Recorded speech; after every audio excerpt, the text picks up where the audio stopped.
Why, hello there. Welcome to another episode of Werewolf the Forsaken, ya dorks. I am your storyteller, Kelly, and joining me tonight on this amazing episode of the Bitches of Brewery Park are 3 out of 4 packmates.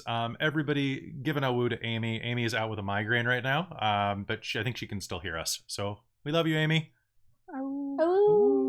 Okay, so guys, this is Werewolf the Forsaken, the Bitches of Brewery Park, Season 2, Episode 12. This game is set in Vancouver, British Columbia, and follows the daily life misdoings and misdeeds of a pack of all-female werewolves trying to survive in a man's wereworld. But it's a Chronicles of Darkness game, and if you haven't watched any of our previous episodes, I suggest you head over to youtube.com/dorktales. Give us a subscribe, because, hey, that's always good for my ego. And we just broke 1,000 subs right now, so later when we're at like 9,000 subs, we can look back on this. It's not going to happen. But, you know, we might hit 9,000 subs someday. Now we just need to hit 1,000 on Twitch. Yeah, we're very close. So if you're watching on Twitch, give us a follow. And good to see everybody in the chat right now. Soul Omen, Bunny Hearted, Diggity. I always say Diggity Blog, but it's Diggy Blog, and Huanka. Good to see all you regs. And I also wanted to say real quick that tonight's episode does have a little bit of political messaging in it. This is not designed to sway anyone's opinion. It is not designed to make anyone feel bad necessarily. This is just we're in the Pacific Northwest. Some of us work in education, some of us work in government, some of us work in healthcare, and this is the kind of stuff that we kind of agree with. If you don't agree with it, that's your opinion, and you're welcome to it. We hope you stick around and enjoy the episode, but we're not going to debate in the comments, so it's just a thing. I realized after I wrote the opening script that, like, oh, yeah, I'm going to get some people... I'm going to get like a couple of comments on YouTube about this. We'll see. But it's not what you think it is. It's probably what you think it is. That's what troll hell is for. That's what troll hell is for. You don't know. You're ignored. Comments are fine. Trolling is not. Yeah, exactly. Yeah. So anyway. Like, you can express your opinion. Just don't be a dick about it. It's Whedon's Law. So why don't we go ahead and introduce the cast right now? So starting with, let's do it in order of being here. So Megan, you are played by Christine. Hi, Christine. Hi, I'm Christine, as you just heard, and I'm playing Megan, as you just heard. There's nothing more to be said. That's right. You did it all for me. Well, I suppose I could add in that it's Megan Butler, and she's an Uratha Iron Master. There you go. Nice. And I want to hunt some humans. All right. Hello, Caitlin. Hello, my name is Caitlin, and I play Claire Iwatani. She's a Rahu Iron Master, and we just adopted a puppy. By accident. It's great. By accident. Oh, that's right. We have another puppy. We have another one. Accidental puppy. We keep Excellent. collecting. Now we just need to get rid of the kid. Yeah, right? Yeah, get rid of the kid, keep the dog. Yeah. Just turn him into a puppy. That's That's not the political sort message we of could mothering I am willing to do. Dog mothering. It's true. And finally, hello, Jen. Hello, I'm Jen. I'm playing Brighton Lee, and I'm a Kahalith Stormlord and the alpha of this pack. Finally! Finally! Last game. About bloody time. Yes. If you haven't watched before, I was the previous alpha and did not want to be in the slightest. Yeah, Christine doesn't like... It's hard to be the alpha when you're playing a ninja. Exactly. I am the shadowy, like, sneak up behind you and slit your throat wolf. Like, I mean, that is one way to be an alpha, I suppose. Yeah, but it's a lot easier for somebody to be like, hey, Megan, go be sneaky. Exactly, Okay. right? Yeah. Yes, she ma'am. doesn't want to have to make the decisions, per se. She kind of fell into it in the beginning because nobody else was willing to step up. Yeah. And you were the... Fine.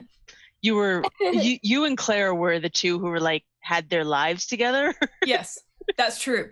Of us all, Claire and Megan have their lives together. Yeah.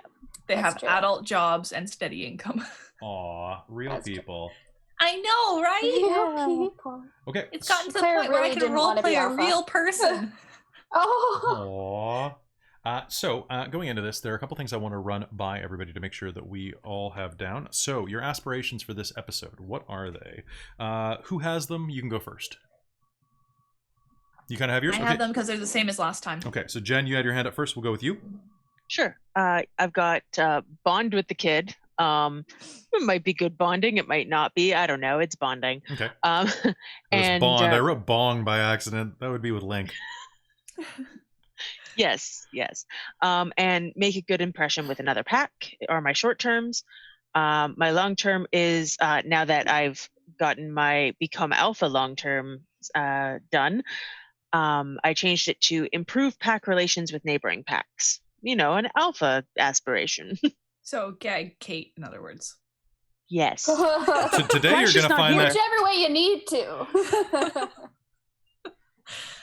All right. So that's your long-term one. Okay, Christine, what do you got? So I want to hunt a human. Done. Fail at dealing with a child. Those are my short terms. And my long term is still solidifying our hold on our territory. Okay, solidify, hold. Which I'm kind of hoping that by the end of this season, we can kind of wrap that one up and I can come up with a new long term because it's been going for these both seasons. So. Yeah. Also, before we hop on to Caitlin real quick, just a reminder to keep your blood and bone in mind as we go, because that's a great way for you to regenerate willpower. So we always forget about that because there's a lot of moving parts. I'm hoping not being alpha will mean that I can actually engage in those a little bit more, because like mine are the ones of either psychologically terrify somebody instead of hurting them, or plus hurting them, and screwing off and doing my own thing to benefit the pack, but without the pack's input. So like, double check mine, but I think now being alpha, now mine being alpha might screw with mine, but that's fine. That's fine. You can always you can change them if you need to, but we can do that next session. This is true. All right, and Caitlin, what do you got? Okay, so my short-term aspirations were hurt someone I care about and bond with Taco. And my long-term was to actually get a promotion at work, so. Okay, I got to lean into that one a little harder. Oh, well, I just changed it because my other long-term one was fulfilled last time, which was get closer to or connect with my mom's side of the family. Yeah, that turned out and that went really well. You should join them. Join us. Good. No. Yeah, that was oh shit. Yeah. Okay, so then the last what? Sorry, I was just looking up blood and bone, and I realized there's actually a blood archetype alpha, and I'm like, oh, maybe after this season I'll change things. Yeah, I think that's a good idea.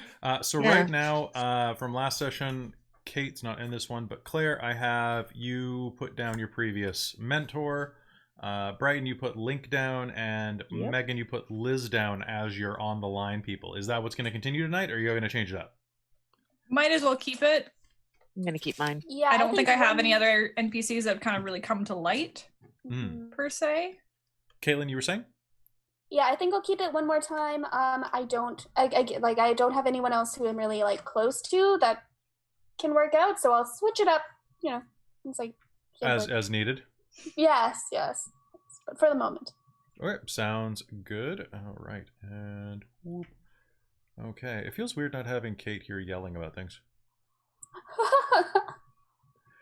She's so good at that. Okay. All right, guys. So we are going to jump into this in just one moment. So just to remind you what happened last session, because it has been a minute. Oh, God.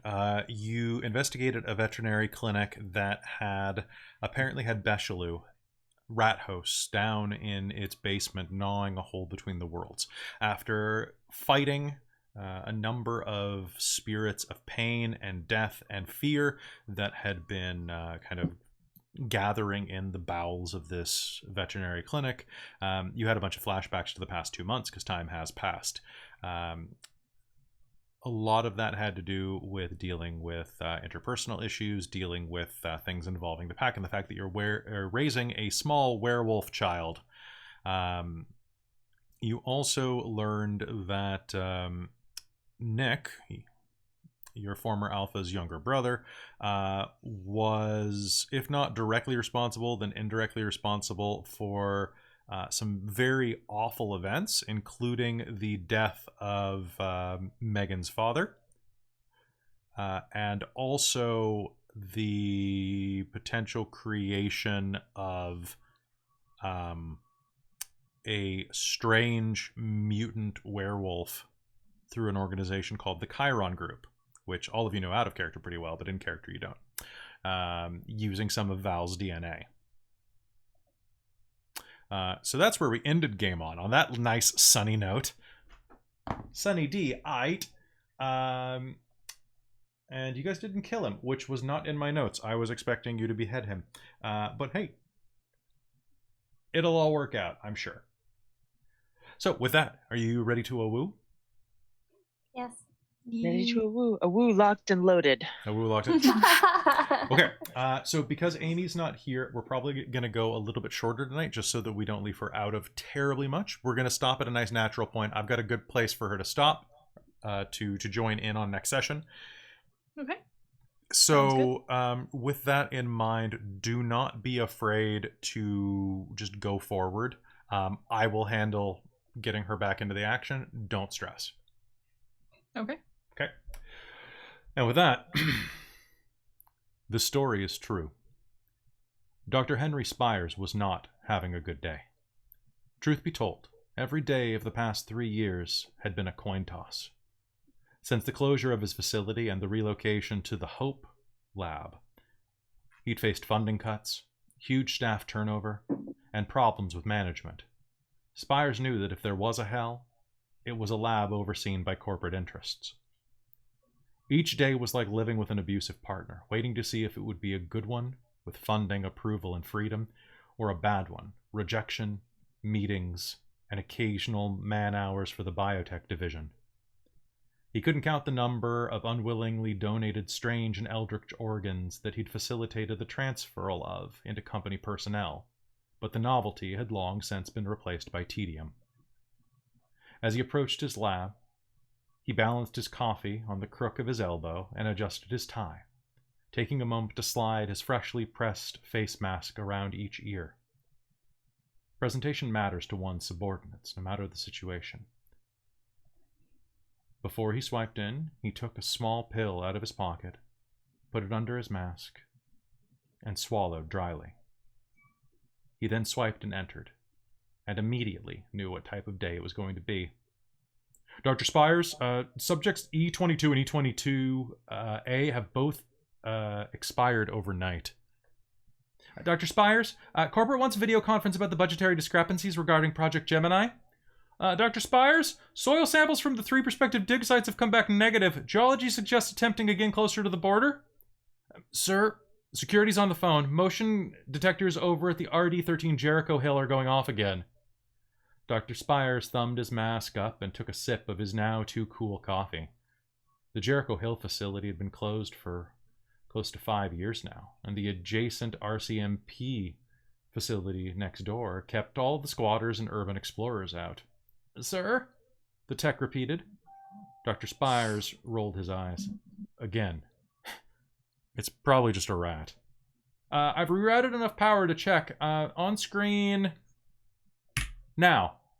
The technician punched the final key with a resolute motion. Grainy black and white imagery flowed onto the monitor overhead. Dr. Spires dragged his glasses down his nose and gawked, alongside the tech and the rest of his lab at the site before him. That's a hell of a rat.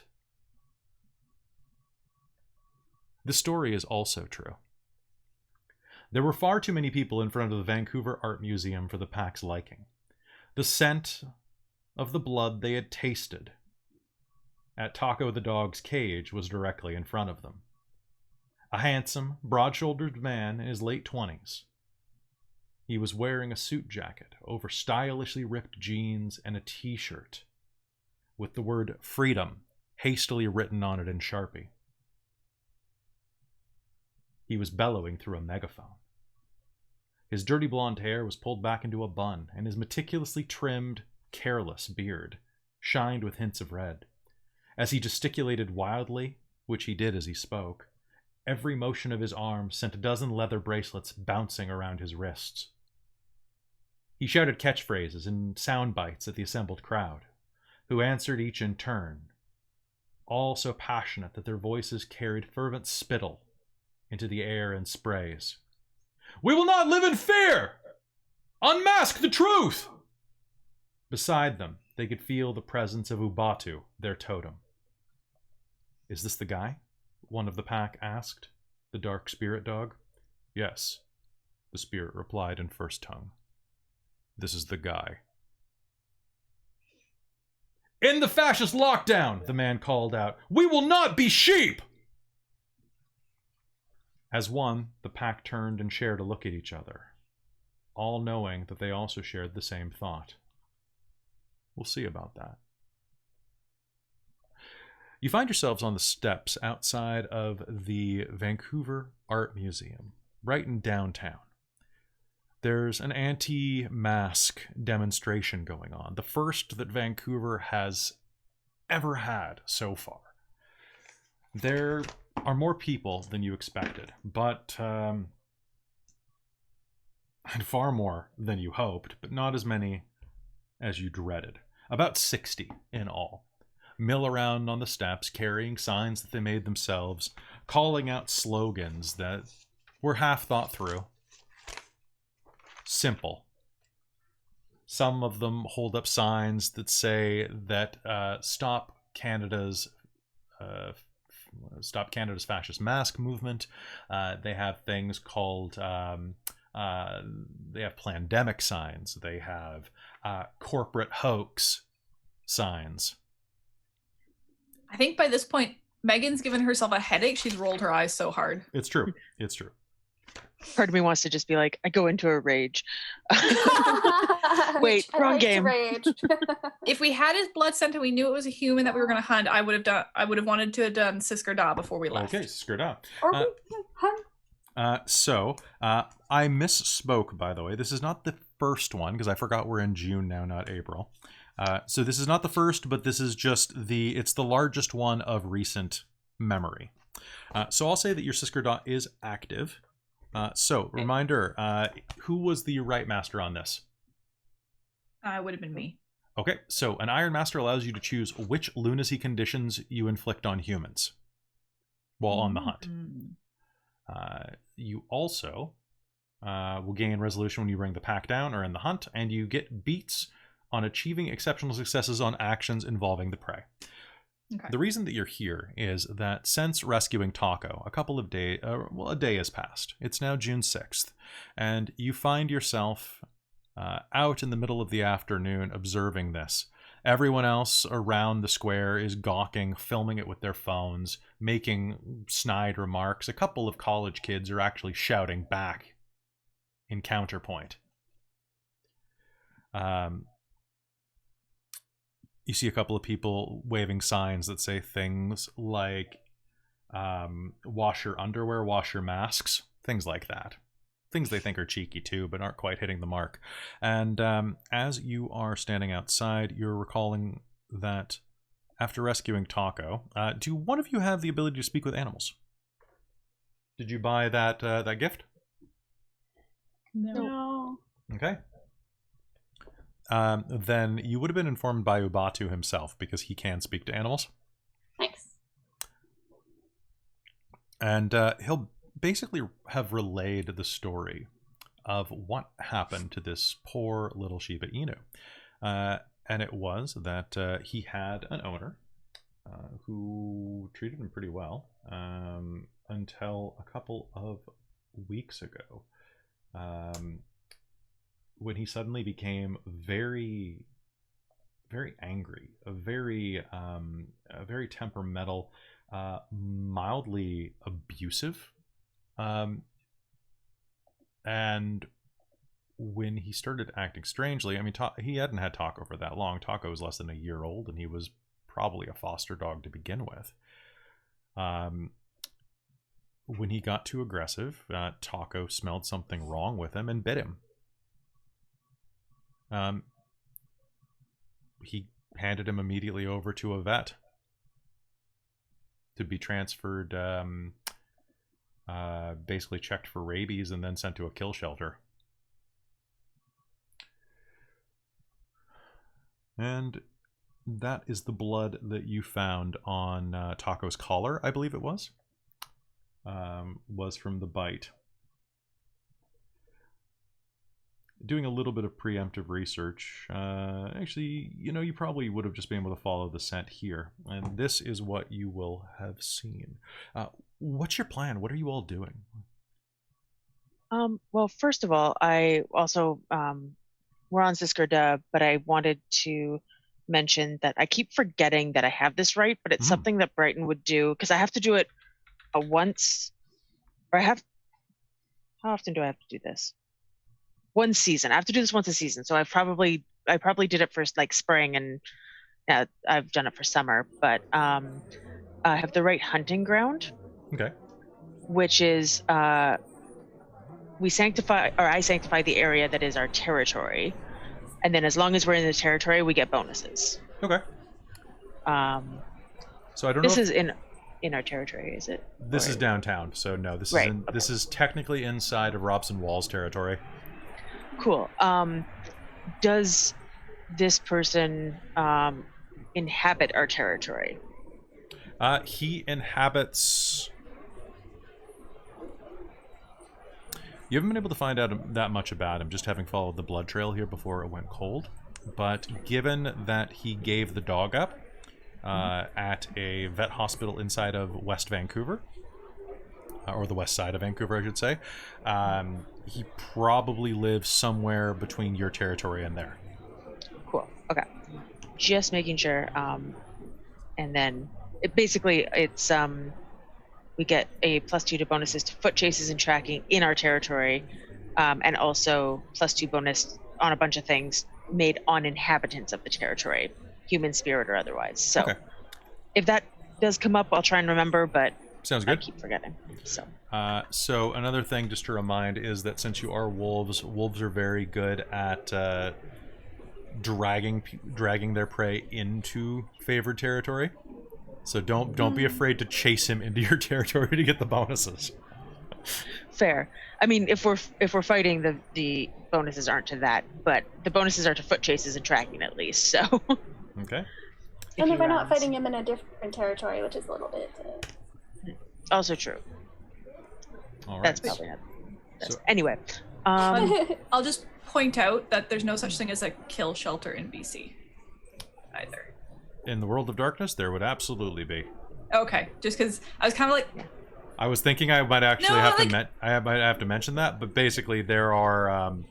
Like, a dog biting somebody is a reason to have it euthanized, but... Okay, fine. Then we'll otherwise, in like behavioral problems and being a problem towards humans is something that would get a dog put down. Okay, well then I'll just rephrase that. Then so let's weirded out by that. That's fair. I think that in the world of darkness there probably are kill shelters That's just fair. because of the abundance of stray animals in the world, or in the world of darkness. But in this case, we'll just say that instead it was because he bit his owner that he was probably going to be put down. Yeah. Which is probably why they don't care that you stole him. Fair. Right? Yeah. Well, I mean, they might technically... Really depends on how the world of darkness treats it. Really depends if the plot's interesting enough for me to bring back. All right, so... I mean, they probably don't like the property damage, but their security camera. They probably want to find out who broke in and stole. They're probably really weirded out that none of the opiates got stolen. Right? Like Oh, you guys next, that's the trick, guys. Next time, steal some opiates to cover your trail. That's true. I'd also like to use my Know Thy Prey gift. Now that I can see Sounds who good. I'm looking for. All right, so what do you need from me on that one? I need to roll first, so I'm just trying to gather my dice pool. Okay. And then it depends how many successes I get. Okay, Let's let me see. just find some... is there a penalty for any of his stats? I think usually it's like composure plus... Nope. Oh, no. It just works? I just know shit. That's ridiculous. Yeah. Good for you. Yeah. So proud of you. Right. You just know so much stuff. I got 2 successes. So I immediately know every name that the prey is known by, as long as someone else other than the prey knows it. I know any alternate identity or fame merits that they possess. And then I become aware of every ally's contacts, retainer, resources, staff, and status merit that the target possesses with equal or fewer dots than I rolled. So equal or fewer to 2. Okay, so let me just pull this list up in the book. So that's Gift of Knowledge, right? Yeah, and just so you know, the anonymity merit does penalize the dice pool, but the target otherwise gains no resistance. It specifically says that. He does not have anonymity. He's definitely the type of guy that likes nimity. I know that's not a real word. I'm joking. I figured. I know you do, but I have to say that for people who will comment, and they'll be like, "Anonymity's not a word." I'm like, "Yeah, I know anonymity's not a word. Make it a joke. I'm an English teacher. Guys. Chill. I'm a many teacher. Okay. All right. So you know every name. All right. So his name is Alan Tyler Gross. He goes by Tyler or Ty. In fact, that is the name that he actually uses on his license. So Tyler is his primary name, even though it's his middle. You will know that he also is known by his online handle, Anti-Vaxman. On many forums, and you know what? We're gonna say Anti-Vaxman 45. Oh god, that's even worse now. Yeah. I randomly generated it, guys. I wasn't specifically, but no, it's canon. I rolled a 4 and a 5. So Anti-Vaxman 45. He is, let's see, alternate identity or fame. He has 1 point of fame on the basically like the local hippie community. Not even hippie, the local alternative lifestyle community. Because the hippie community in Vancouver is much larger.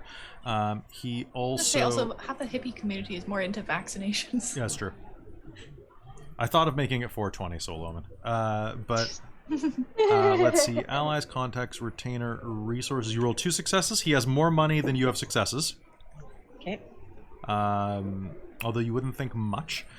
He has 2 points of status with a holistic Reiki clinic. Basically, it's one of those alternative medicine, Reiki, holistic nutrition, aromatherapy, reflexology for sure. One of those clinics. So he has status in that, which you know includes a it would be a diploma in aromaflexology. From the University of Phoenix, or it's online. Yeah. Obviously. Yeah. So it would basically be from like DeVry University in the States. Also, he has an air conditioning repair certificate, which honestly he should have gone with. That would work. Maybe not in Vancouver, but he go back east. And then allies. Air conditioners are getting more popular, so. Most of his friends are in this movement that he has points of allies and contacts. Although he does have a contact in the a very small amount of contacts inside of the provincial health authority.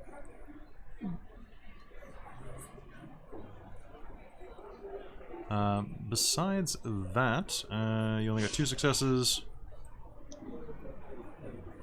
Yeah, though that is what you are going to gather. Tyler predominantly goes by Ty. Cool. I will be muttering this information as I figure it out to the others, so that we all have it. You hear a voice inside of your heads. Can I scout? Ubatu, your totem, says. Yes, go scout. Please do. He's gonna roll his primary pool. He got 6 successes. What the balls? Wow. Nice. Such a good boy. Yeah, he got 5. But I'm gonna say he has 5 successes on 5 dice is pretty damn good. There we go. Good puppy. He is going to. He's going to just kind of vanish from your peripheral view and your senses, and start swirling around the scene. And it's just the three of you there. And it's just the three of you there for an obvious reason. When you got home last night, Adam had a conniption fit. He wanted to see the new puppy. He wanted to play with the new puppy. He knocked over some mugs, shattering them on the ground, and began freaking out, tantruming. You could see his nails begin to elongate as he did. How would you have reacted? This small, 2.5 foot tall creature flips the coffee table on its edge and yells. I would have started by trying to like grab him, but in one of those kind of parental restraining hugs, if you know what I mean. Yes. But the ones that are kind of caring, but also like, please stop destroying shit. Mm-hmm. Basically like a wrestling pin with love. A little bit, yeah. I'm going to try for they that. kind of like calm a dog down with a tight hug. Like that real... It's got something to do... I don't know what exactly it does, but something to do with the firmness of it does literally like cause like calming hormone release or something. Okay. All right. So what I want you to do is you are going to need to, you know what, we're going to use, because children do not function under rules, we are going to jump into the doors system. Woohoo. So what is going to happen now is you are going to have, ooh, God, what type of system, or pardon me, what type of impression are you going to have with him? I will say that you have a good impression, which means that I'll say you have an excellent impression because you feed him. That means you can make this roll once an hour. So what you are going to want to do is open some doors. Here's the deal. The way that you open doors is each interval you make a roll. It can be whatever you feel you can use to try to win his favor and calm him down. I can be selective in dice pools. And it is resisted by usually resolve or composure or a combination of the two. Contested rolls don't require a resistance trait. For example, wits can be used to notice a lie. Strength can be used to help stand up to threats, etc. Aspirations. If you know somebody's aspiration, you can leverage that in to get an extra door removed. Okay. And what you can also do is you can force doors with hard leverage, like intimidation and stuff, if you want to as well. You can also gift and bribe. So soft leverage means that you make an offer, and if the person agrees, you treat your impression as being one level higher, which means that you would count as perfect, which is 1 turn per roll. Okay, so he begins shrieking and yelling. You run down to give him an embrace. And how are we doing this? What system are you? What mechanics do you want to use?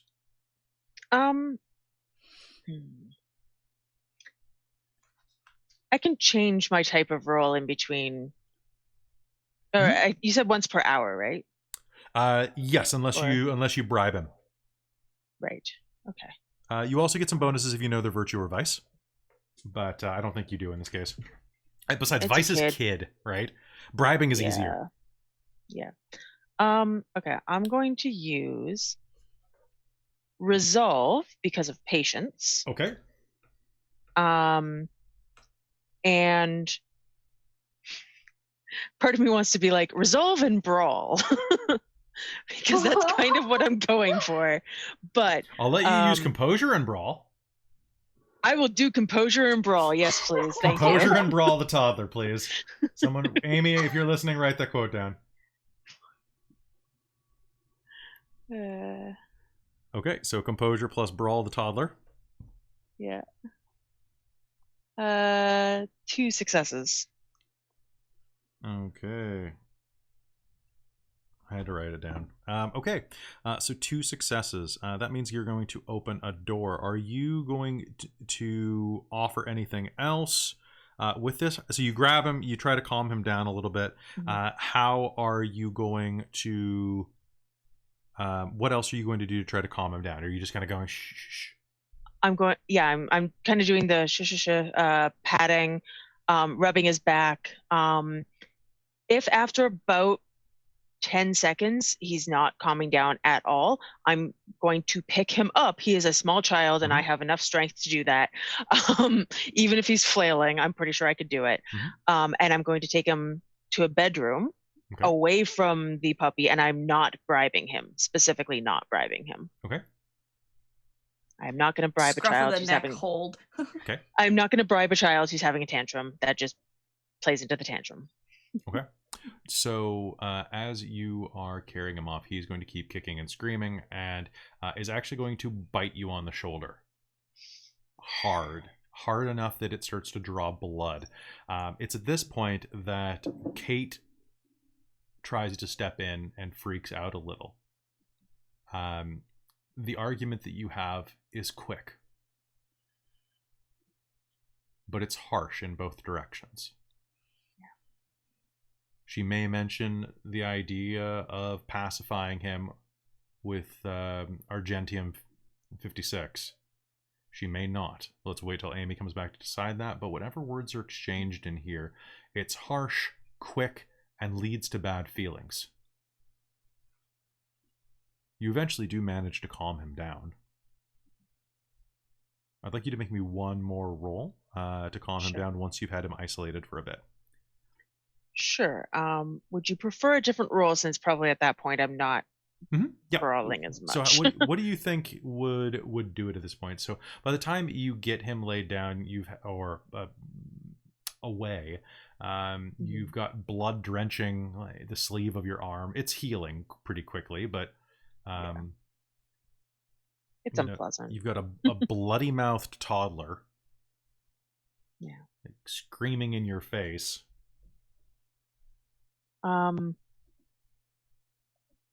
Okay, since I used composure for the last one, how about resolve and empathy?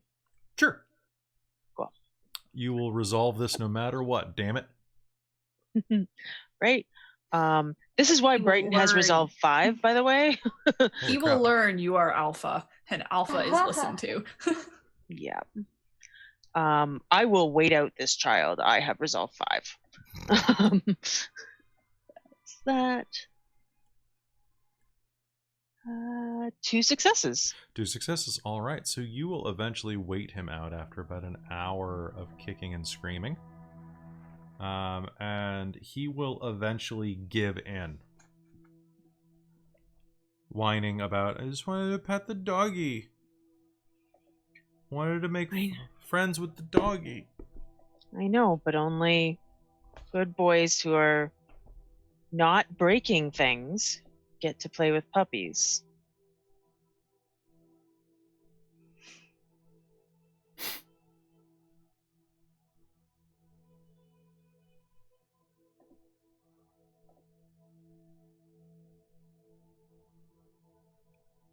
Can I see the puppy? Yes, you can see the puppy. Let's get your mouth cleaned up, okay? And then I'll take you to see the puppy. Blah. And he'll make that face, and just like pink ooze is going to drip onto the floor from a bit of the flesh of your shoulder that's still in his mouth. Yeah. Well, the hour that Brighton's upstairs dealing with the kid, what are the rest of you doing? What are you two doing downstairs that last night? Claire would probably be making sure that Taco feels at home and safe and calms down. And... can you make me a presence or manipulation, your call, plus animal ken roll? Okay. Guess who needs to buy animal ken? How many of us? Yeah, the entire pack. Oh, that's true. Everyone does. There we go. It's not just me. Where are my dice? Okay. You said manipulation or presence? Yep. No. Yeah? Yep. Okay. Either way. Add willpower to that. Sounds good. All right. Let's see how these dice treat me. So for scenes set tomorrow, just don't bother erasing the willpower since you would have regenerated it. Okay. Cool. Oh, not bad. 2 successes from 2 5. successes. Okay. Cool. Yeah. So Taco's pretty shy at first, but as you take him over to where you set up another food bowl for him, and get him kind of acclimatized. He seems to be doing pretty well, and it's about that time that you will hear the sound of something coming down the stairs. The tick tack, tick tack, tick tack, tick tick tick, and Daisy is going to hit the ground and take a look. I was gonna say Megan was going to go get Daisy. Okay. And arrange a proper introduction. Okay, so what I want you to do, this is going to be a contested roll of dog stubbornness. So that's going to be 6 dice for dog stubbornness. And Caitlin, have you ever had a dog? You'd understand. Fair enough. Depends on the dog, though. It does. Too. But pit bulls are pretty territorial, or they can be at least. And Shibis are particularly snobby. So in this case, I want you to make me a, you can make me an animal ken roll. You can justify many different skills here, Christine, to try to do a good introduction. What I will do, however, is, why don't we go ahead and say you should either use presence, composure, or resolve. Okay. Because I was gonna say potentially wits of quick thinking to like react with them. Okay, I'll allow that. I'll also let you take a +2 equipment bonus because of the good job that Caitlin did making the dog comfortable. Cool. I'm also going to do willpower. You're gonna do willpower? Okay, good. Because I don't have animal ken, so I want to. And you know that gives you an automatic -1, right? Yeah, I know. Okay. That's why I'm doing willpower to negate that -1. Sounds good. And add a couple dice.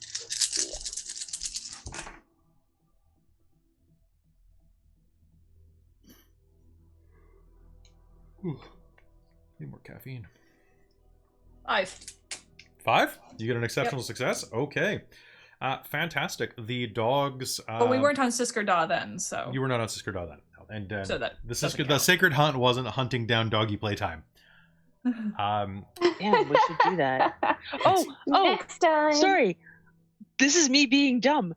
Animal ken is one of the bonuses we get on things in our territory. Oh, really? Okay, so that gives a plus what? 2? +2.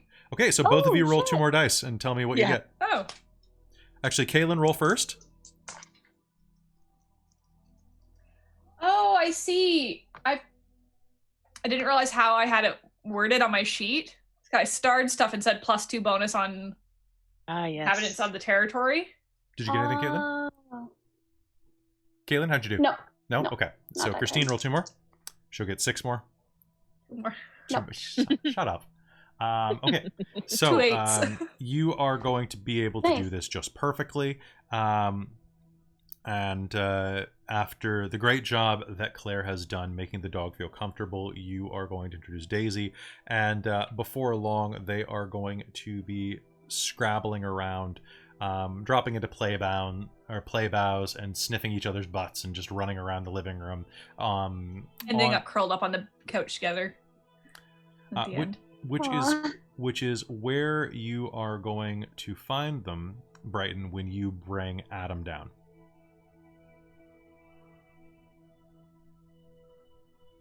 Adam's had a little bit of a rest and has asked very nicely if he can meet the new puppy.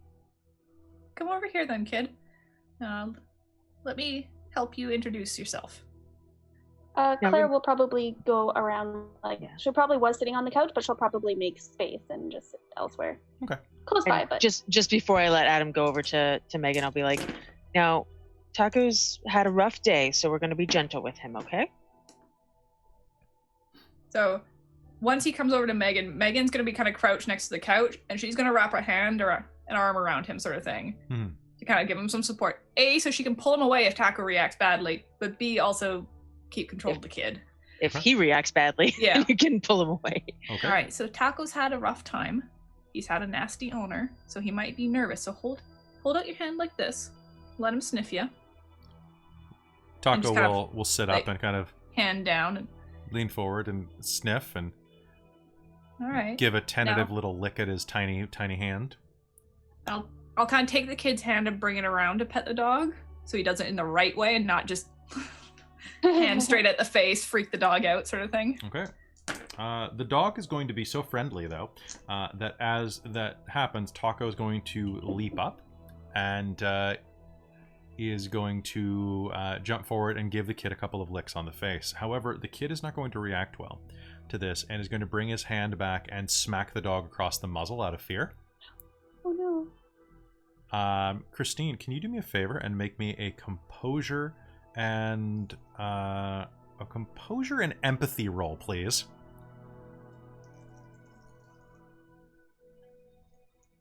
Two successes. 2 successes? Okay. All right. So, how do you deal with this? You do not immediately lose your temper about this. I am going to quickly kind of get my arm from where it is around the kid up and over his arms and kind of pin him to my side. Okay. Push the dog back gently, kind of in the try a calming hand on the scruff sort of thing, and tell the kid, no, that is not how we react. The kid's going to scream high-pitched and loud and is going to bury his hand into your arm. You're going to feel a tearing as his teeth make contact with your forearm. I am going to let go of the dog, pull my hand around, grab the scruff of his back of his neck, and just push him flat and get him like pinned. Okay. Because fuck that, he is not biting me. Okay. He is going to try to kick and scream, and I'm just gonna kind of hold him like you would a recalcitrant dog. Okay. Just that very firm. I mean, he basically is like. I mean, this is a werewolf hold. dog. Like, I'm not gonna Werewolf hurt kid. him, but I'm gonna do the very firm hold where he just can't hurt me. So I just want you to Until he make me calms down. one more roll, and that's going to be. Can you make me let's say a composure and brawl at a -3. Okay. For the record, Brighton specifically letting Megan deal with this as kind of a, like, I don't want to He needs just to be the respect one. more than just one person in the pack. Yeah, that. And But Megan's is not hurting him or anything, so. no, Brighton's ready to step in if Megan does decide to lose her cool. But 5. Are you kidding me? Nice. You're never gonna get that beat you wanted. I know! I'm looking at my dice going, fuck! it depends what you mean by fail. She's not treating him like she should treat a real kid, like a normal kid. Yeah. Right? You don't do this sort of thing to a normal kid. Okay. But she's just gonna firmly kind of pin and almost sit on him. He is going to kick and scream and eventually just kind of faint. Not out of any type of blood loss or anything like that. He's just going to eventually Just exhaustion. He screamed a lot. Brighton really tired him out. He cried himself into like he made himself sick with crying, essentially. Yeah. Oh, okay. So everybody can take a beat because Solomon in the chat just bought you one. Thanks, Nice, Sol. thank you. Thank you. Once he goes a bit limp, Megan's gonna stand up with him, kind of pick him up, and then go and hold him, just thrust him out at Brighton and be like, "Here, deal with the thing." I will take him. Brighton, as you go and put him to bed that night, Kate long gone. You wonder for a second, probably, why this is worth it. Yeah. And then you hear a little coo in your ear. I'm sorry. I know, kid. Part of growing up is learning to deal with this sort of stuff, you know? Mm-mm.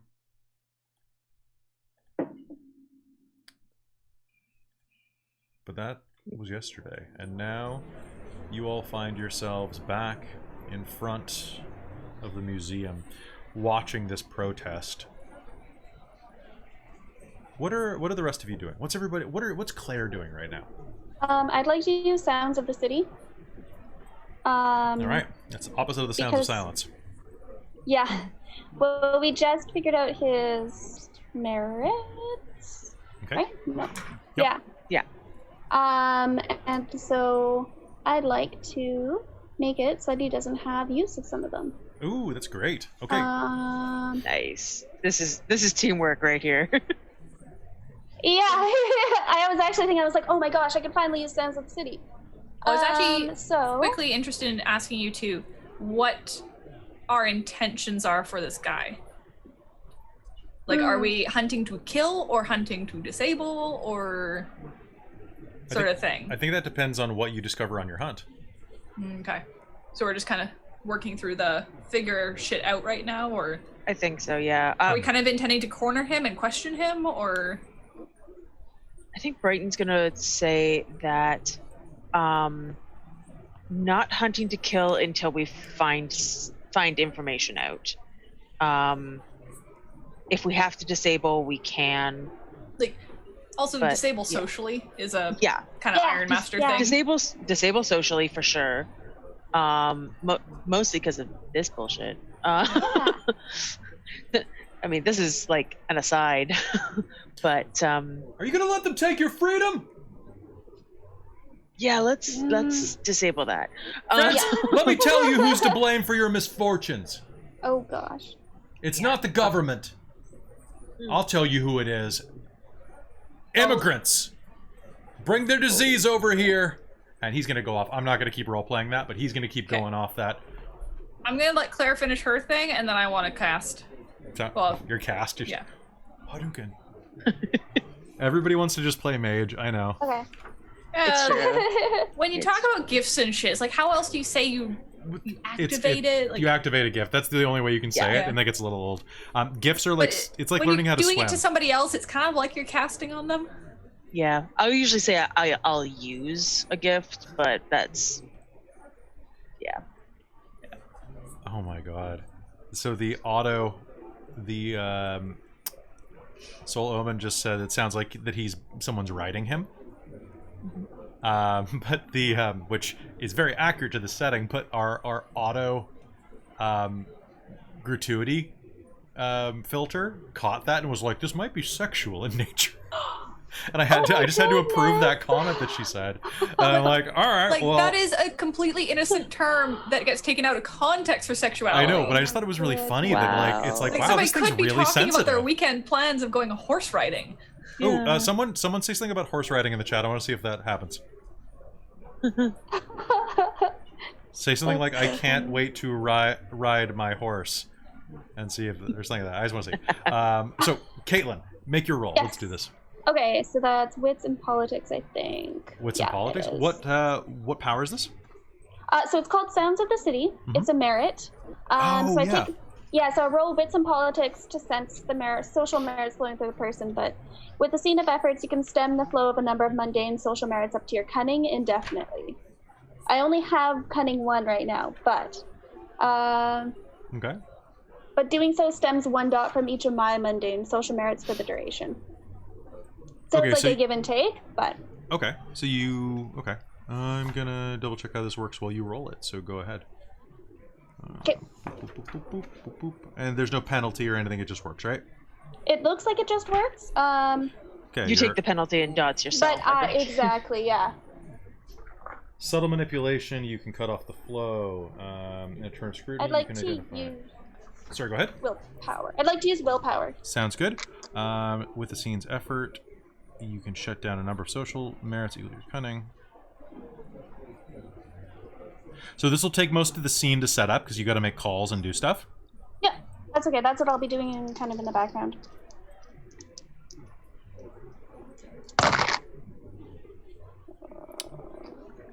So as you are doing this, you know that he has a bit of money. He also has allies in this community, and as well as contacts with the health department. Try and shut those ones down. Yeah, I would remove him from. Yeah. I take him away. You can't lock out all of his money, but you can probably limit people from listening to him as much. Yeah. That's what I'd like to do. I got 2 successes. 2 successes. Okay, so you shut down a number of social merits equal to your cunning renown. Which is only 1, by the way, at the moment. And is it... Hold on. Merit dots equal to your cunning renown. Okay. I skipped the word dot when I was skimming it. So you have successes, and then... Ah, dang. I did wisdom too. Not cunning. Would you have rather bought cunning? I think so. Did you do something cunning for that? Oh yeah, that's why I haven't actually used any of that yet. But we can figure out a way for you to have done cunning if you bought it by mistake. I don't remember why I bought it. I think you wanted a wisdom facet. Was Unchained wisdom? I don't know. You look it up. Maybe. I'm gonna keep role playing this. Okay, so sorry. no, it's okay. Which merit are you going to attack? Probably, yeah, I want to make sure that his message isn't being spread so he can't do this anymore. Okay. Like him himself. Someone else is going to take it up, but That's for true. him. So you could either attack allies or his dot of fame in this community. Maybe the allies in the health authority? So it's contacts and health authority, allies in the anti-vax community. Gotcha. Different things, right? Yes. And then dot of fame in this community as well. I guess maybe just his, I don't know, what do you guys think? I think maybe his allies? Yeah, because they're more likely to be the ones who are going to aid him. Yeah, contacts Yeah. is just contacts. Okay. And fame will, Fame can turn to notoriety pretty quickly it Yeah. can. without too much effort. So how do you go about doing this? What's the method? So you start like looking into this guy, checking his social media accounts, pulling some strings. How are you going to target his connections? You going? Well, probably, because I can probably kind of know like the wording that they like and stuff like that. I'll probably create a different, like, I probably have a couple accounts that are not connected to me in any way. Of course. That I can go around. Of course. That I can go around and kind of make false claims about him on the internet. Okay. Sounds good. And then you also have, what social merits do you have? Do you have any contacts or allies? Oh, let me see. Well, I have my mentor. Mm-hmm. She's not in the human world, though. She's not in the human world. Like, she doesn't count as a human world merit. Oh, gotcha. I don't know. I could just list the ones that I have, I suppose. I didn't. You have resources, you've got... I have resources, I have good time management. Nope, you don't lose that. That's so good. Okay. That's probably the only one that would actually work. Okay, so it's Yeah, gonna... the other one's like improvised weapon and stuff. Okay, that's not a social merit. So in the future, you could buy up things like newspaper and media contacts that can spread disinformation about people. So they could like write articles and stuff, or make memes. Just as useful. Memes. If you've watched season 2 of The Boys, you'll understand how useful that is. Holy crap. So basically, the social merit you're going to have to leverage is your resources down by 1 in the meanwhile. Sure. So yeah, basically paying for attack ads would probably cover that. So you can do that. It'll take you about the rest of the scene, kind of like working on your like laptop or phone as you're sitting nearby. Sure. Maybe filming some of his stuff and then just posting it especially when he's talking about like the China virus and things like that, and you're like, oh, this is going on. Oh, that's gold. Oh, there we go. Let's Going get that on. racism. Yeah, because a lot of people believe in anti-vax stuff, but they're not about to get behind that. Mm-hmm. You know, Especially in Vancouver. especially in Vancouver. That's a dumb move in Vancouver. Vancouver yeah. is like 40 to 60% Chinese depending on the area you're in, or 40 to 100% Chinese depending on the neighborhood you're in. So that's a dumb move. Besides just being an awful move. Yeah. Hey Claire, you Yes. took video of some of those moments where he's spouting off his racism, right? Oh, of course. You want to send me those? I Yeah. got some contacts in healthcare. Hell yeah.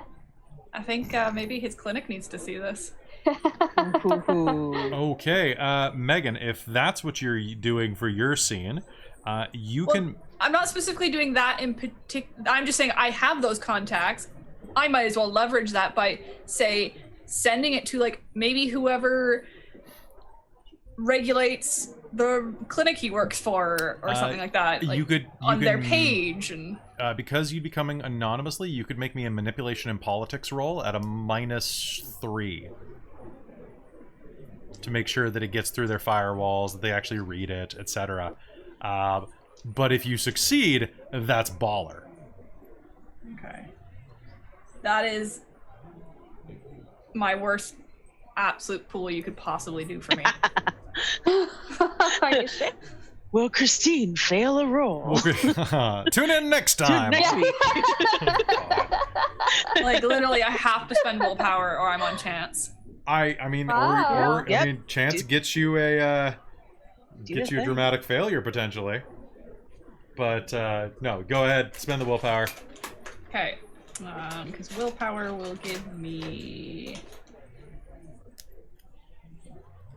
It'll give you whatever One your die. pool is, right? Yeah. Yeah. Oh, 1 die. Nice. Are Yeah. you at a I'm at -3. Oh God.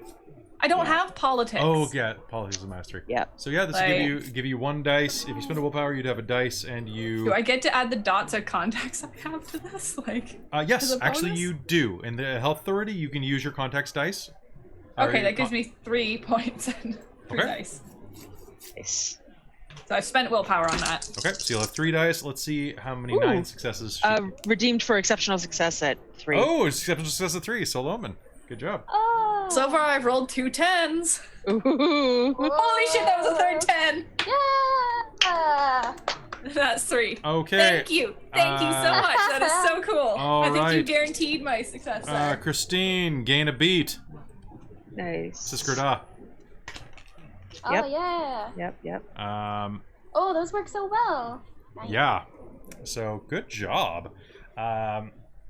Okay, so you'll have the exceptional success on 3 dice.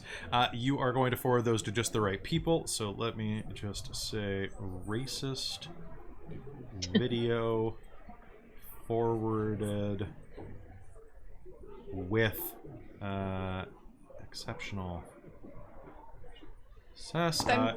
You are going to be able to apply the you're going to be able to eventually apply the guilty condition on him. Okay. But what I really wanted to do was garble. Okay, so go ahead. So I need to know his composure. Okay, he has a composure of 3. Okay. And as soon as you're done with minuses that, from my we will continue. pool.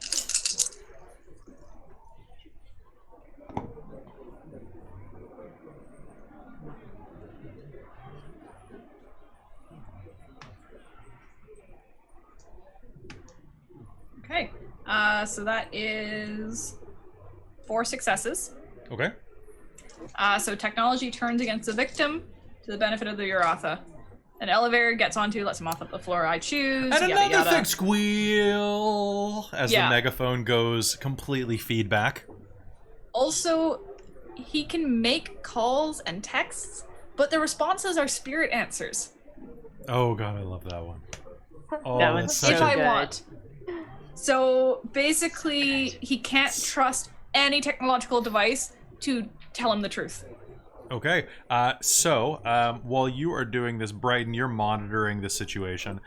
His Yeah. megaphone starts blaring. Everybody around him is covering their ears, not their faces, but their ears. Are you going to do anything? You're the one... I don't have anything I can do like right now. Actually, no. I have an idea. Could I, like, knowing what my packmates can do and knowing that Megan probably will use Garble because we want to shut this sort of thing down, could I have kind of talked to, like, a contact or two in the homeless population around here to just be like, you know, can you help us shut this down? But when he's not talking, can we just start getting the homeless to be like, shut up, get off the stage? You know what? Yeah, you retroactively could have done that, sure. Cool. But what I need you to do is make me a manipulation plus probably just persuasion on this. And this is going to cost you a bit of money, basically. Sure, I'm on Serb. That's fine. That's cool. So it'll cost you. Also, I mean, you could always have gone to Megan and Claire and been like, "Hey." Yeah, So- yeah. It's true. So basically, it'll cost you about $100. Sure. So you can get 1 person per success, Okay.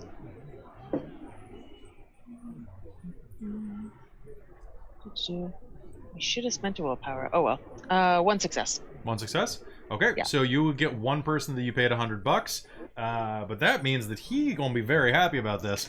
One sec. Oh my god, that's so good. That's so good. He's so this one homeless guy. What's his name? His name is George. Okay, so George. How old is George? Let's say he's in his 50s. He's one of those crotchety older street men. Okay. So George is just he's a pretty hefty guy. He mostly just he is on the street because of unfortunate circumstances, but he doesn't really mind it most months of the year. He thinks it's better than a lot of people have it. He is enjoying that $100 that you gave him by buying a big old. He's got a big tall boy that he's drinking out of a paper bag. Yep. It's about half full. You can smell it nearby. That's a giant can of some piss beer, but it was $4 at the liquor store, so he's pretty satisfied with it. And as that mic squeals, he's gonna just kind of look your way, give you a wink, spit in his hand, and walk to the edge of the crowd.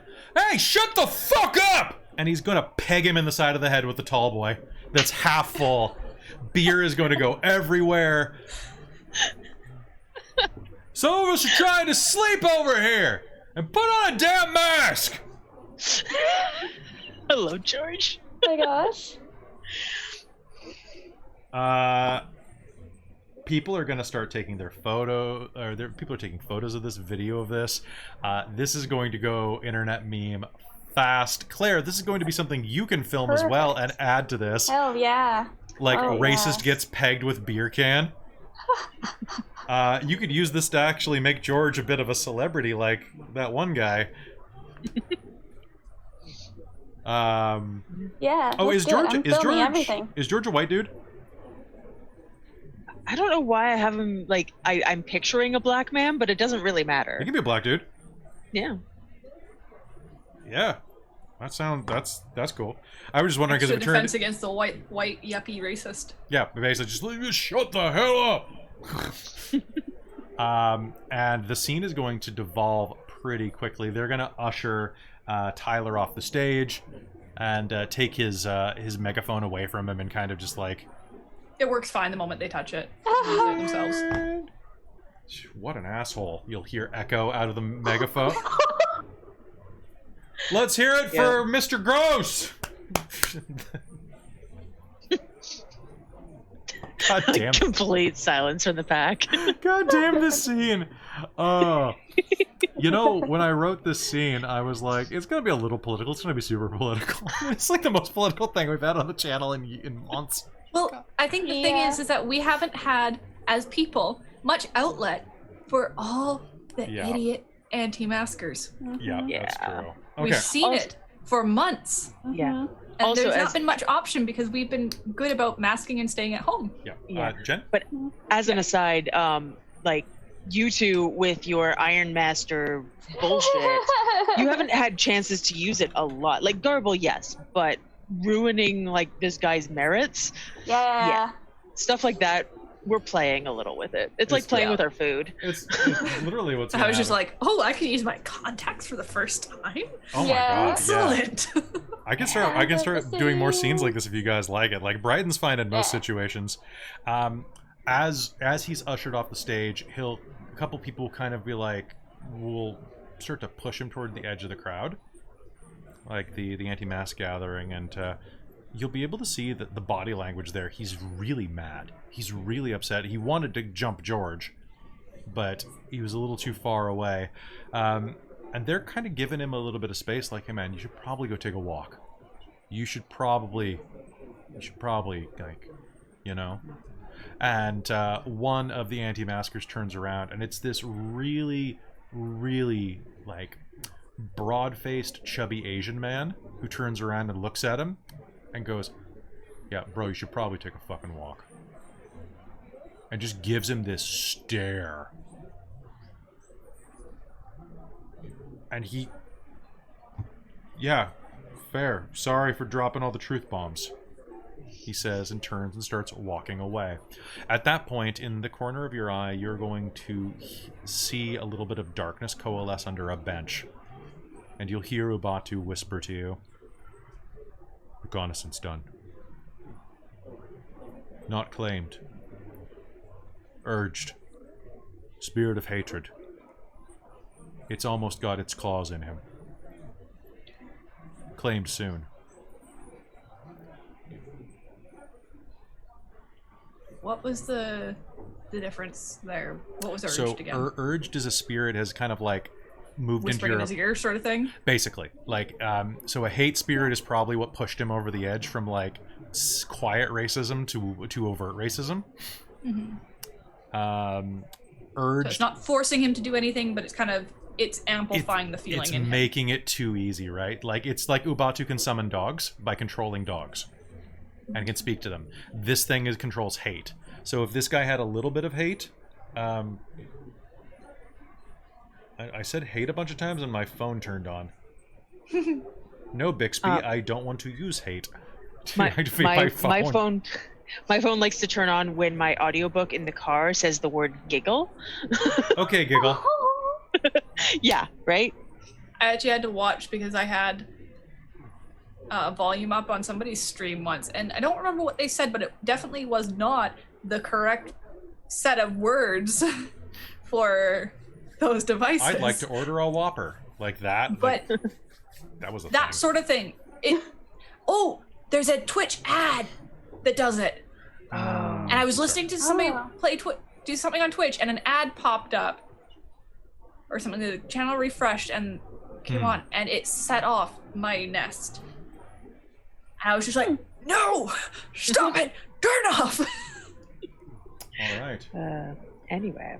Yeah. So, as they're saying that, you're going to see a figure step out of the crowd nearby you and approach you. It's Justine Briggs, one of the members of the Robson Wall. She approaches you pretty quickly. You'll recognize her by smell more than anything with your wolf senses, because she is, of course, she has her face covered. Justine is a she's an NPC folder. Kelly, go look at the NPC folder.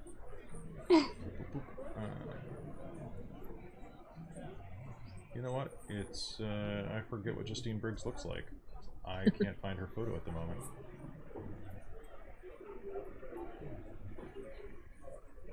Well, Which one that is? I know, she didn't get much screen time, that's why I can't remember. Because the city has a lot of damn werewolves. Right. Right? I've So got, many like, wolves. Do I have Ross? You know what, it's gonna be Ross Dower instead, because I have a photo of him, because I know what he looks like. What was his name? Ross. Roz, I guess is the better way to... Not Ross. Roz. Okay. Yes. So... And what I can do is I can pop him up here real quick. So I'm gonna go ahead and I'm gonna pop him up in the Twitch window for you. Okay. Did he have a last name? Delwar. Oh, pardon me, Dewar. Like you know, I was fine until Dewar. Yeah, I gotcha. Okay, and boop. All right. So he basically looks like a cross between. He looks like a cross between Oscar Isaac and Jagmeet Singh. I was gonna say. Oh, that guy. Yeah, me too. Okay. Okay, so he is going to approach you from the... No! He vanished. Oh, he's back. There we go. He's going to approach you from the side. You can tell that he has like that little streak of red alongside of his hair. I know it's a scalp in the picture, but and his hair pulled back. You can see that there are a couple of other people, including Justine, who looks as she looks, standing nearby. She'll approach you from, or pardon me, he'll approach you from the side and Fancy meeting you here. What time of day is it? Right now it is about 3 o'clock in the afternoon. Okay. Hey, good afternoon then. Good afternoon. What brings you out here? I'm gonna nod towards Tyler. You working? Hunting. Oh. We won't take him here. We just wanted to move him along. Appreciate it. Oh, no problem there. He's from outside? Yes. Yeah. Yeah. Which, on a note, Megan's taken like a spot kind of slightly back behind Brighton and to the left. Interesting. Okay, don't, He looks away from his phone for a moment. Do what you gotta do. Try not to do it here. Thanks. We'll do our best. Do you need to cross over? Possibly. Oh, do we? Yeah. Do we want to? Because the. Yeah, because that's really what we want to deal Yeah. with. Okay. Yeah, if you've got somewhere convenient and don't mind. It'll save you a trip back all the way across the water. Thank you. You owe me one. Deal? Deal. Yeah. Good. He will take you, landmarks, downtown Vancouver. Oh, there's the gallery. Okay. So if we were in downtown Vancouver, because I haven't mapped out every locus in the city, we were kind of like along that area. What I'm going to do is I am going to load up a map. Let's see, where's Robson Square? Robson Square is right there. I am going to randomly drop a pin, and that's where it's going to be in the area. Good. I am inside of a London Drugs. What the hell? Oh. Well, I'm inside of the Hudson Bay. No, that's not a thing. Well, that's Hold on. just across the street from it. Okay. It's the magical Hudson's Bay. Magical Hudson's Bay. Welcome to a world beyond your imagination at the Hudson's Bay. For how long stuff like Hudson's Bay and Hudson's Bay Company have been around, they might be a little. Yeah. He is... Actually, I gotta double check one thing real quick before I do this. He is a... Oh, he's a Blood Talon. Yeah, he'll do this. I was like, if he's a Hunter in Darkness, there's no way he's doing this. Like, even with his permission. But no, he's fine with this. He's a Blood Talon. If you guys do anything, he'll just kick your ass. He takes you down a back alley. And you can see that this is one of the alleys that has a significant amount of film shoots done in it. Half of the wall on one side is painted a bright red, and you can see that there are bits of scaffolding. It's kind of hard to call it scaffolding. It's like a series of H's built up to support electrical cables dancing between the buildings. There's an old bird shit covered dumpster that comes up just above your hip level, a few parking cones laying around, and then a fleet of car-to-go smart cars parked in a nearby lot that's exposed to the rest of the city. Nearby you can see the Aeon building leaning over, as well as that church that had that big fire last year. That little cathedral, Saint, whatchamacallit. It almost burned down last year. Yay, connected universes. Oh, okay. I was gonna say, did you actually? Yeah, the Hunters okay. burned it down. Oh, shit. Yeah, I'm literally like, I'm on Google Maps right now, like, picking this place out. I'm just like, wait, Yeah. is that what I think it is? There's a We small... screwed shit up big time. It was great. There's a small retaining... Well, actually, it's a fairly large retaining wall. There's a retaining wall with a London Drugs billboard on the side of it. And Actually, what the hell is this building? This looks really cool. I'm sorry, guys. I know if you're watching this later, you're like, shut up, Kelly, just get to it. He takes you by the district factory outlet and a for lease. How is this a thing? This is literally just like okay, the reason this is cool is because it's next to like a shop, but it's this military style brick terracing in the middle of nowhere. It's ridiculous. And no, I need to go back. Oh, shit. That's okay. I remember everything about this place, so it's fine. But he'll take you down into that, and along the side of this 16-foot tall brick wall with these little outcroppings every 10 feet. He rounds the corner, and you see that there are some kids smoking weed there on the ground. He passes them, and there's a small patch of brick that's been painted red, just inside of a doorway that's long since been bricked over.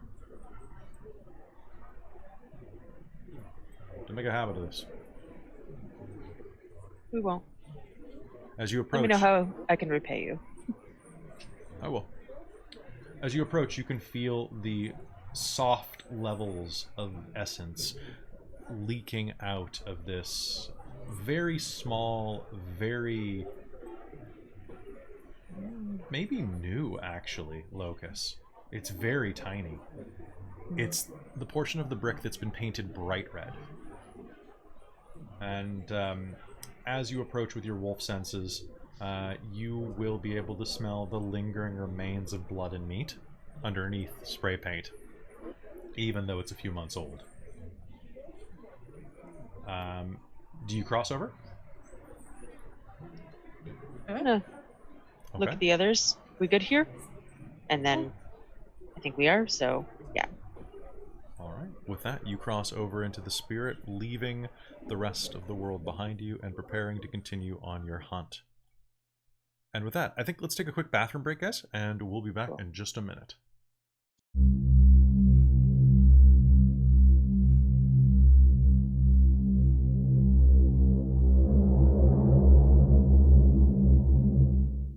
Oh wait, Ross isn't here anymore. Or Roz isn't here anymore. Let me just send Roz to the shadow world. Boop. There we go. You activated his trap card. Anyway. Hello and welcome back. Hey dorks, how's it going? Welcome back to Werewolf the Forsaken, the Bitches of Brewery Park, Season 2, Episode 12, Sans Amy Edition. So, today is, it's a sad day without Amy. I feel bad. I have a quick question for you that yes. You might have answered, but I might have just not been paying attention. What's the date in game? It is June 6th. I did mention at the beginning of the game, but I You said it mentioned pretty June. quickly. Yeah, and is it still the full moon, or are we? It is, I believe, still the full moon, but you know what we have? June 6th moon chart. Just in case we end up in a fight that, I mean, it's in the spirit world, but... Oh, wait. Oh, I'm an idiot. Oh, I didn't check. What I hate is when you're running a game like Werewolf and you're like, yeah, I do stuff on the phases of the moon, and then you forget there's a lunar eclipse on the 5th, and you're like, I could have run something really creepy. Oh no, I didn't check my eclipses. I'm a fool. Oh, So according to this, so full moon 100% visible. The 6th is full moon 100% visible, and then the 7th is waning gibbous, and it's, I think I'm actually going to give the full moon to the 7th as well, because then Brighton gets the waning gibbous for the next 4 days. Cool. That because you only get it once a month, right? So I like to extend it out a little bit. So for the full moon, yeah. Yeah, so I tend to give the full moon 5 or 6 days. So which makes sense, because yeah, the rest of us get it twice. Well, except for right, the new moon and the full moon getting extended, and then it feels nice. The other two of us getting it twice is good. Okay, so that is going to be.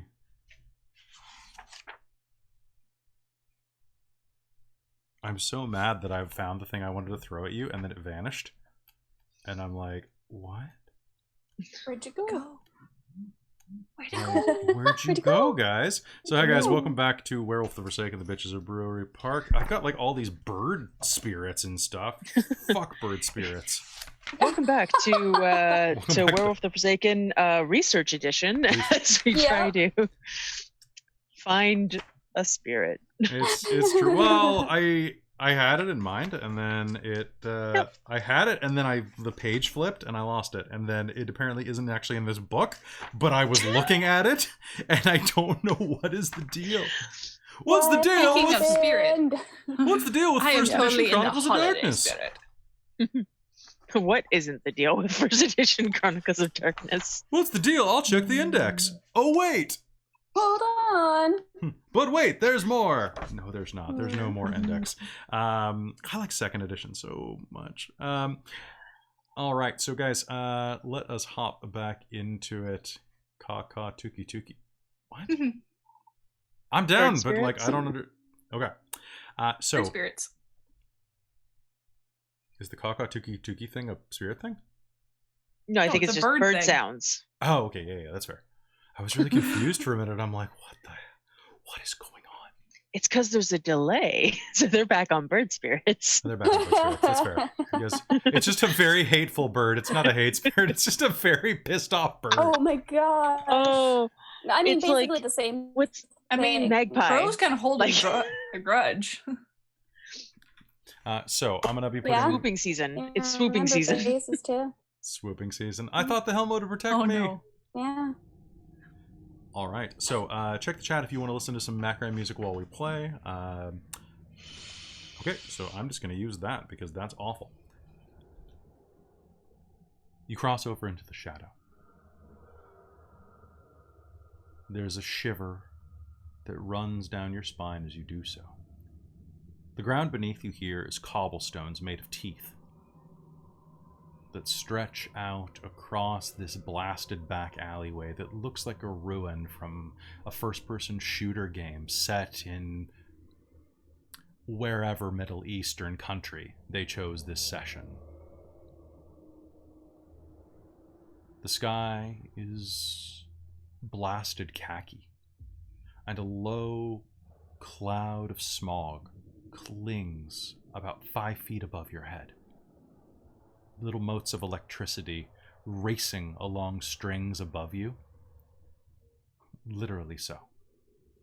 Motes of electricity racing each other from tree trunk power pole to tree trunk power pole. Around you, you can see that there are some other spirits, but you'd have to really focus on them to pay attention. Who tasted the blood last time? Was it Claire or was it Brighton? Yeah, that was me. It was you? Good, because if it turned out to be it Yeah. was Amy, we're in trouble. No, because I was the one that saw the cage Okay, first. so...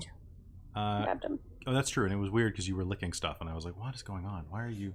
Just Claire licking random blood just seems strange to me. Okay.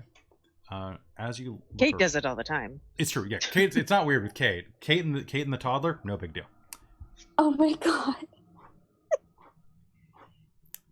As you step across, what are you all doing? Trying to get a beat on where he Yeah, is. and I know Claire has that sense, so So Claire, I'm just going to let her take the lead. You automatically know where, what direction he is in, regardless of which world he is in. I'm trying to remember the exact rule, but I believe it is going to be a wits and survival roll. Oh, okay. Can we do this as a teamwork action by any chance? You do not have his blood spell. Okay, I guess, was it on the collar? it was, yeah. Okay, so Yeah. you all could have licked the collar in the downtime. I'm not going to say that. Yeah, I was just correct me if I'm wrong because I might just be remembering either something in a different system or whatever. Mhm. But isn't there something in They one didn't of transfer the... that right over. No, damn it. So, Okay. for those of you curious, Jen is referencing a ritual called Shared Scent in first edition Werewolf. See, this is where you actually know that I learned that I know rules. And basically, the idea is that you take if one of you has tasted something, what you can do is you lick a knife, cut your tongue on it, and everybody else licks the blood from your tongue and gain the scent that you had tracked. Oh, okay. I think we kind of had something kind of similar to that I've kind of in the faked first season, where we just kind of were like, not sure if it's in this one. Let's just roll with it. Yeah. Because it's a I think damn. we It's said like, that we could kind of mystically give the sense to somebody else. now, to be fair, things that have changed between editions for the better are that in first edition you had to specifically attune a set of clothing to you, or else you would halt out. Right. Yeah. Yep. And you could only attune a number of points equal to your primal urge. Primal urge. Yeah. So basically, just attune all of your bras and panties. You could do an entire set of clothing. You could do one set. Oh, okay. So that includes like This jackets, is my socks, This shoes. is my hunting Oh, okay. outfit. And like stuff might not come with you. Yeah, like, and guns don't really work in the spirit world, and they've hand waved a lot of that. Yeah. So this is uncontested tracking, so they do not try to know their identity. So I will say you're in an urban environment, so you can use survival or streetwise, but you all have to use the same pool. I have no streetwise, so I prefer survival. Okay. Okay. I have no survival. How much Okay. streetwise do you have? One. So, Yeah. I have survival. I have two dots so of you survival. guys go ahead and. So I mean, You want to use I was survival. I was going to use my inspiration gift for outside of combat for teamwork actions. Okay. It's reflexive. There's no roll. I just spend an essence per pack made affected, and we gain 8 again. Okay. All teamwork actions towards the accomplishment of a particular like goal for the rest of the scene. Okay. Or sorry, all teamwork rolls towards the accomplishment of an action for the rest of the scene. My bad. So yeah, let's roll survival, and then Okay. we get 8 again. Sounds good. All right. So you'll all have 8 again. So who is the primary roller? I think Uh, Claire. Okay, so Claire, this is going to be wits plus survival for you, but wait to roll Okay. until you get everybody else's successes. okay. Okay, so if you have to spend an essence per team member, do you want me to bother with not having? You're only at a -1 and it's a wits roll. I would. Okay. Yeah, do it. I'm gonna spend a willpower as well. Okay.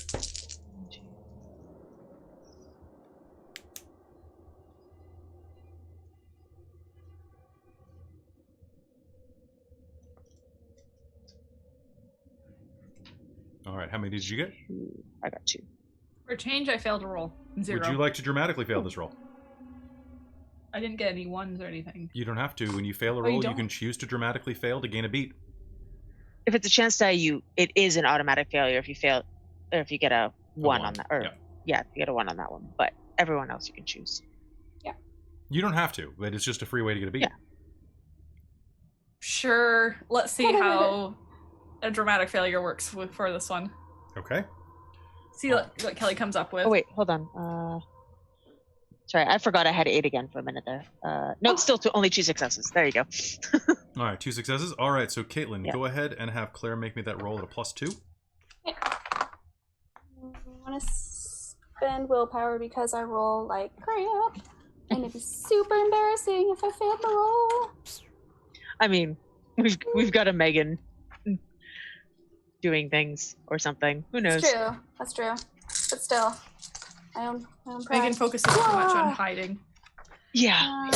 Oh, actually, I probably didn't even need that. Holy crap. Hold on a second. Even without the 8 again, I just, wow, okay. Well, let's just use that, okay.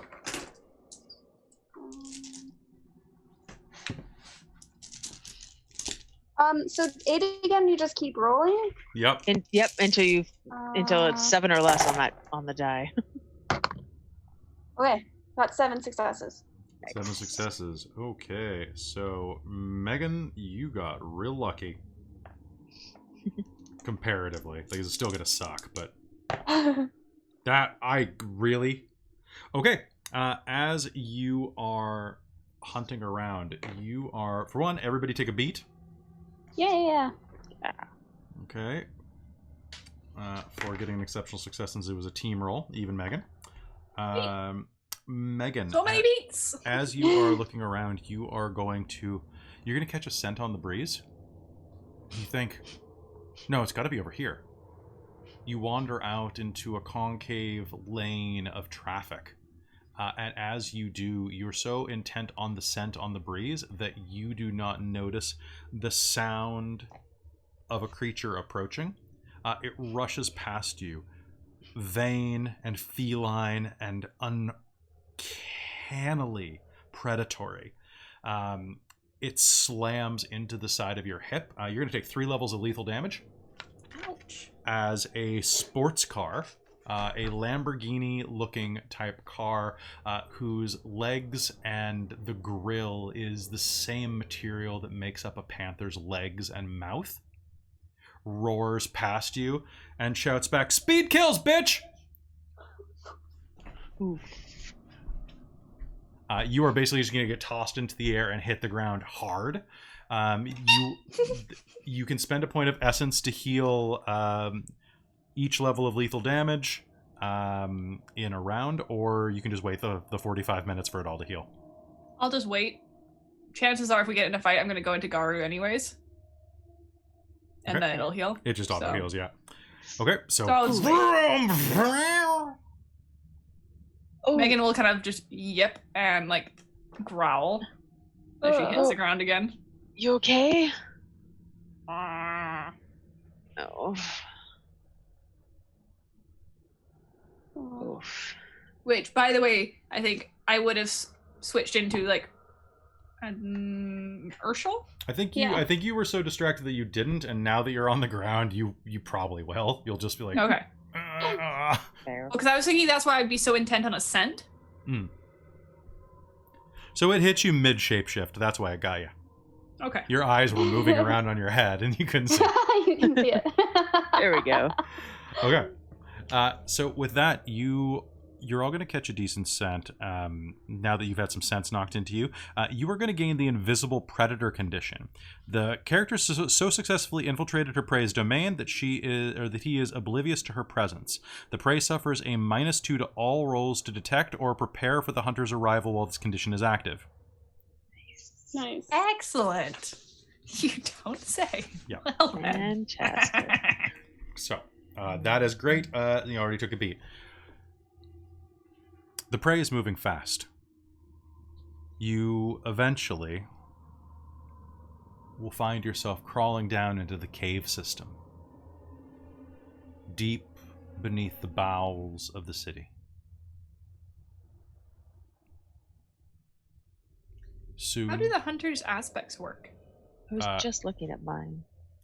Okay, so hunter's aspects are something that Is that only under your moon? no, you can do them anytime. It's Okay. it's in the midst of Sisker Die, I think. Yeah. Or at least mine. Hunter's aspects Specifically mentions on it. so you check page 98. Mine is blissful. Yeah, they become blissfully unaware. Okay. When the character calls on the hunter's aspect, roll attribute plus skill plus auspice renown as an instant action. The attribute depends on the context of the situation. The skill similarly reflects the nature of the interaction. Usually skills such as intimidation, persuasion, and subterfuge make the most sense for this. If a character is chasing down her opponent through the city streets, a hunter's aspect could use intimidation, blah, blah, blah. The prey contests the roll with composure plus primal urge. If the hunter succeeds, she gives her prey the hunter's aspect condition appropriate to her auspice for the rest of the scene. With an exceptional success, it ends after 1 day per dot of your primal urge. And this does not have to be done during the sacred hunt, as far as I understand. Okay. Okay. And it so is more useful during a sacred hunt, but yeah, I do have a bit on attributes and skills for that. I don't know where it is in the book, but because you have to choose a power attribute. Yeah, you choose it when you release it. Yep. Yeah. So it says like, if invoking the aspect while in physical pursuit, use strength. If it's a stare down, use presence. If your character outsmarts or prey, use intelligence. In forms other than Hishu, werewolves set up situations where they can use strength. That makes sense because like you'll have way more strength then. Yeah, and then you can just choose a skill that reflects what you're trying to do, essentially. Okay, so that means Claire makes sense because it's an auspice skill as well. Claire's is dominant. But don't I impose the swaggering condition or no? It's called dominant aspect, and then you. Oh, swaggering. That's what it is. Yeah, you give. That's why condition. I couldn't find the damn card. Yeah. Swaggering, and then. Yeah. Mine's resigned. And then blissful. Blissful and resigned. I was thinking. Unaware is the Uratha. Is unaware? Okay. Yeah. Try and apply blissful because. Then it's unsuspecting, not trying to ford up or anything like that. So the basic idea is that. So unaware is what. Yeah, unaware is what blissful does. You've been dazed and confused, distracted, and internalized. You've withdrawn, inferred, reduce composure by the Arrakis Cunning -1.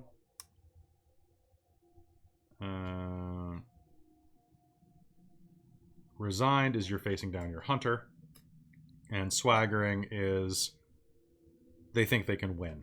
So yeah, so they won't prepare. They can't prepare unless they spend willpower, basically. So I feel like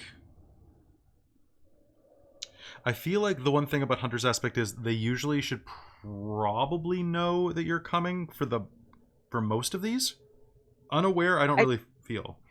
Yeah, I was gonna say, I think blissful could be, or unaware condition could be put on first. The other ones of us might want to wait until we actually get there and start the fight to throw it on. Yeah, because literally it states the prey has no idea that anyone is coming for him. Mm-hmm. And it does work against spirits and supernatural creatures, so. Oh, and a character can only suffer from one hunter's aspect condition at once. Cool. Okay. Other attempts will fail. But that's fine. The resolution for this one is suffer damage. Yes. Yeah. So I'm just letting us know. This one, you never glance at the shadowy form inching its way closer to his exposed throat until all of a sudden, hey, your leg's broken. Yeah. And there's a Rahu coming right at your face. Yeah. Right? And yeah, I feel like we're trying to be like, let's sneak up on this thing a little bit. So what you can do, you'll basically just have to be able to perceive them then. So long as they don't perceive you, so you can't do this if you haven't seen your target, because you guys actually haven't seen what this creature is. Yeah. This is true. Yeah. So, but once you get them in sight, you can use that, even especially if they don't see you. Okay. Okay. I just want to point out, even though the Rahu isn't usually like this one in particular is a use before a fight thing. It's like they can't. Basically, what it gives you is the benefit of them not being able to prepare. They can't lay traps. They can't buy more weapons. They can't buy more ammo. They can't prepare for your eventual attack. Okay. Right? That's what I'm reading here. Yeah. Unless they changed it. Just as a note, like mine does say, the Kahalath in the midst of Siskar Da is an iconic monster, blah, blah, blah. But if we're on a Siskar Da and we know that the prey is the prey, like I can understand if we can't use it on prey we don't have any connection to. But if we're actually on a sacred hunt, I feel like we should be able to use it. But we can always figure this out later. I would still say no in this case because technically the sacred hunt. So the reason being, technically it's on the guy. It's technically on the guy, and once you find the spirit, he will count as the sacred hunt. But until then, you don't have it sent yet. Fair, absolutely fair in this case. Although technically your totem does. Yay! So yes, werewolf. Actually, yes, the totem. Because the totem is a pack member, the totem does count. So yes, that will work then, because the totem has caught a scent with its 4 successes. So this is the point of having pack members go and do things. Yeah, there so we go. there you go, guys. So with that in mind, you will be able to trace this down. You will climb down into the cavern system beneath. Sorry, I need a coffee. Beneath downtown Vancouver, and will find yourselves riding along Bright Iron Worm, I believe his name was, down across the bubbling water into North Marple, an area that's I guess riding down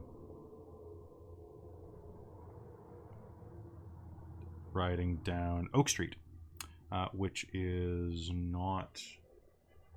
I'm trying to remember my SkyTrain lines. You guys have a SkyTrain line, right? No, you have a bus line. Where does the Canada line go? Anyway,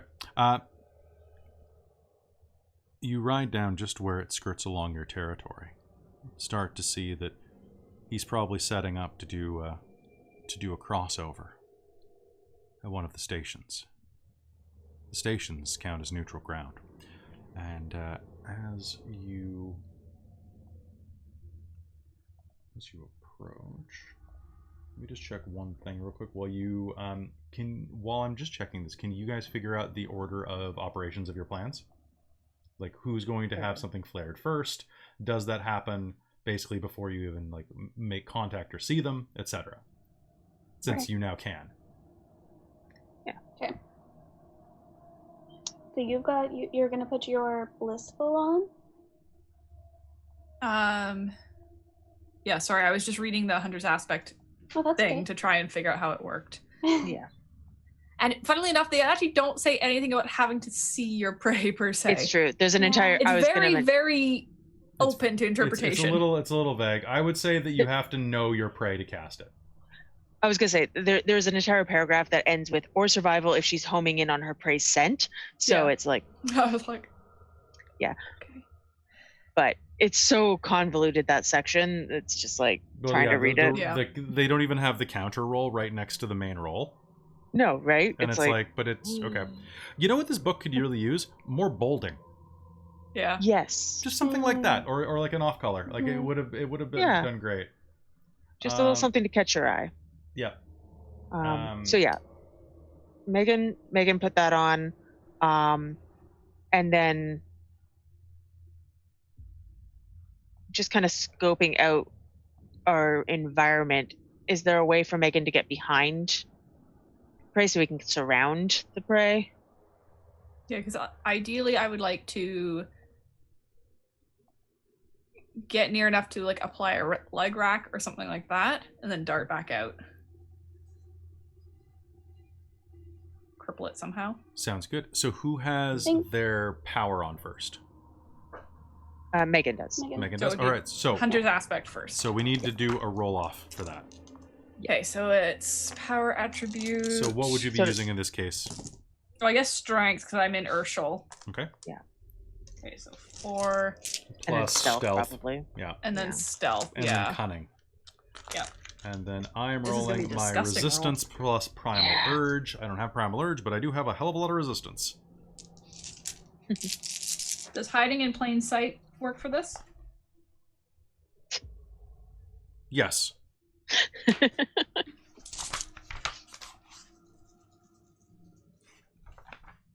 They named subways? I forgot about that.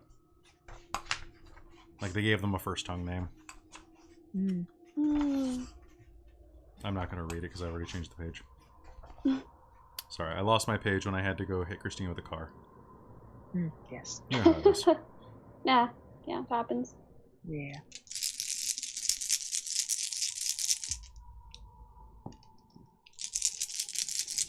Okay, so I am at a... Actually, I'm not at a minus to this one because this is just resistance. I have 1 success.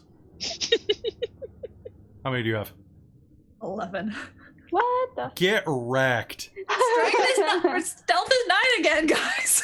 Oh, gotcha. Yeah. And I've got 4 dice to that, plus a specialty. All right, gain a beat. Plus the 4 strength. Yeah.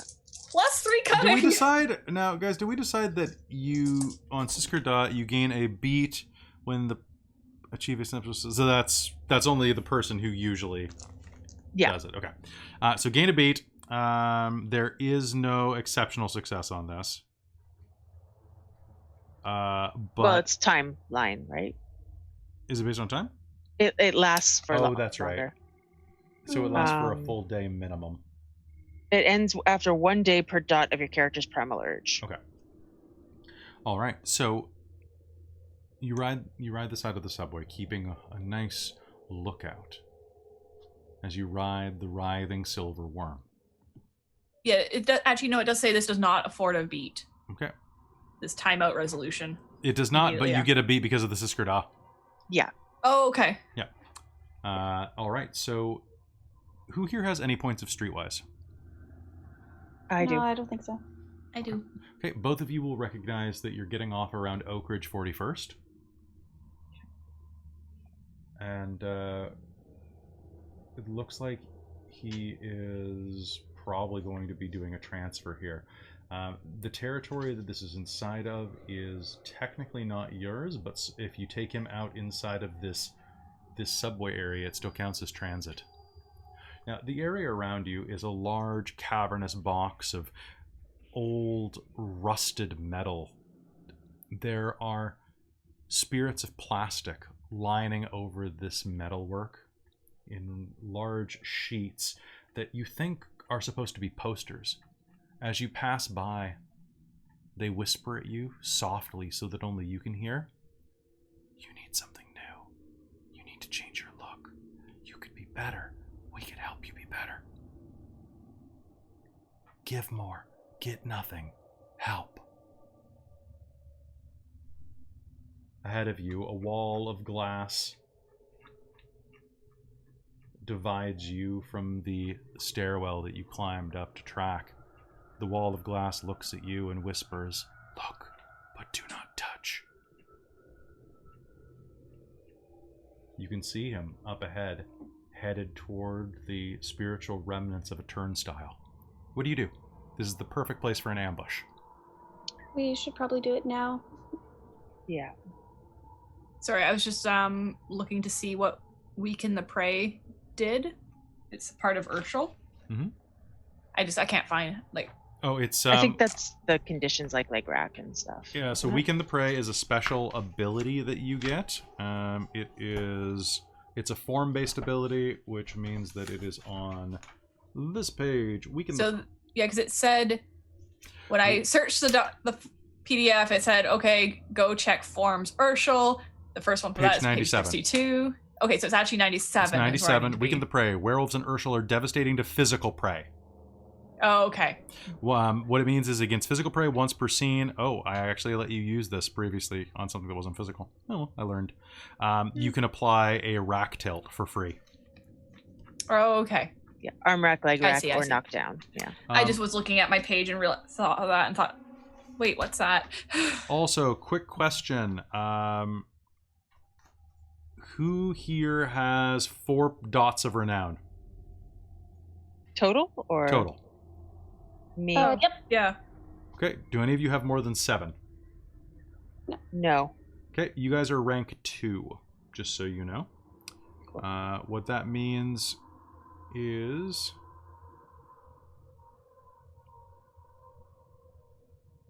Well, that's helpful.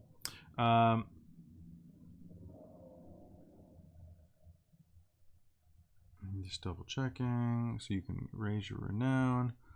Rank. This book's literally falling apart.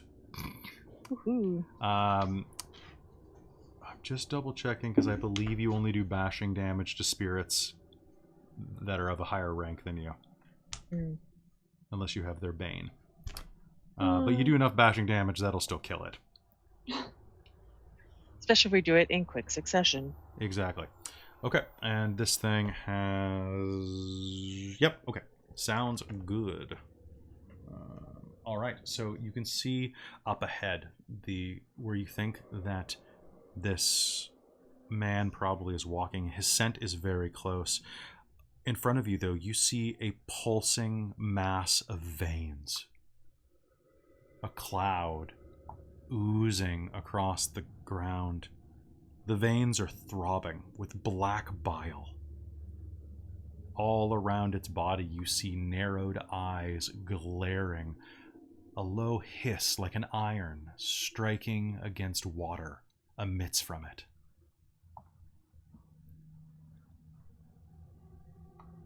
It smells like sweat.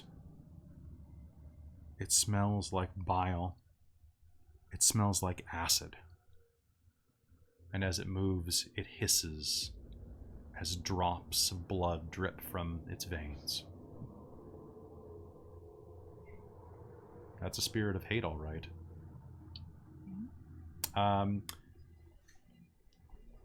You'll see that nearby, Ubatu has also appeared and is kind of hanging back to see if you want him in the fight. All right. Can I get an initiative roll off of everybody? Sure. Just for when the combat actually starts. Hey! God damn. I'm going to cheat and reroll that. Ah. No, it didn't matter. Okay, so that was a... Oh, okay, cool. Anybody beat 20? No. 32. No. Megan, Hate Boy.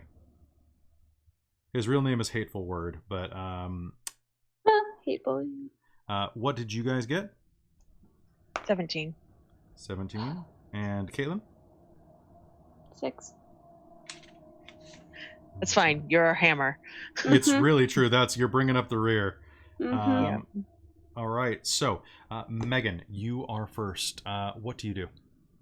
Sorry, I just want to find where that thing is. There's my sheet. I've got too many sheets of paper with stuff on them. That's true. As soon as this binding dies, I'm going to have about 300 extra sheets laying around too. I have like 4 Google Docs tabs open just with all of the information I need for shit. Yeah. Well, I guess what I want to do is try and do an attack that will not necessarily to specifically to harm it, but to cripple it to make it more vulnerable to my pack mates. Do Okay. we want to incorporate that with our defense decreasing thing because it's a spirit and it's going to have a shit ton of defense? It is. Yeah, if we want How to. did we activate that? I think that was a thing, though, wasn't it? It was like a whole thing we had to do outside of. You talking about your tactic? Oh, our pack Yes. tactics. Yeah. So what you do is you spend a round of combat using Strength and Brawl, and then Oh, right. Oh, you have to set it up basically by like hitting it from like 3 sides, and then you just tear it apart. right. Yeah, Okay. and I would suggest not doing that right away because I have a couple things that might help us start, and then maybe next round. Well, then it should start with somebody else to use it besides Megan. It shouldn't be Megan using it in the end. I don't think. No, so It's usually Claire. It's the last person, right? I think it's the Yeah. last We person said- to go who uses it. Yeah, we set it up for the last person to do it. Now all of you get it now though, because you upgraded it. So now you all ignore defense on your first hit against them. Okay. So we 'Cause had to do a round of combat, and then on Yeah. the next round we could It has ignore no defense. defense against Okay. your first hit, and if you get an exceptional success, it's stunned. Perfect. I Okay, agree, well- though. I think we still have things to do first. Claire's the one that hammers the Keep it in tactic mind. hone as the primary actor, though, because she's the tank. That was what I was referring to. Yeah. Was the Okay. primary. Because she has incredibly high punchy stats. Yes. Okay. Basically, I mean, if I could roll better, that would be great. That's But true. I want Megan to hit it first, and then I want to do Warhowl, and then we can move on from there. But yeah, Sounds good. Because I would like to use Eviscerate. Okay, so you may do so. Now, I do not know you're coming, so that means I do get a danger sense roll that is penalized by a ton of stuff. So I'm at -2 already, plus unaware, which is, so withdrawn by the Uratha. What's your cunning? 3. 3, so that means I reduce it by another 2. So that means that I have so this would probably be So I'd have 4 dice to see you coming. And I dropped one on the floor. That's great. Yep. Okay. That reduces my composure. And then... Okay. So, as you are approaching, what does your gift need to work? It's a reflexive. I use an essence. Use an essence. And do they have to not see you coming at all for this to work?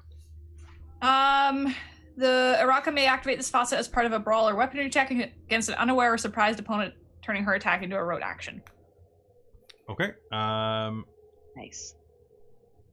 So I figured since I had applied blissful, it probably was Just unaware. specifically say unaware. I am going to yeah. double check surprise real quick, because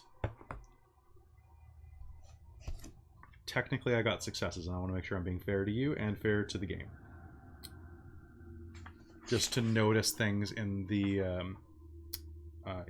distance. So danger sense is a merit. So sorry to slow down game for a sec to check this, guys. Danger sense, danger sense, danger sense. So it's a wits and composure roll for an impending ambush. Okay. I do not have wits or composure, which means that I would be rolling a lot of dice. Subtracted by 2, which was unaware. So unaware and then invisible predator.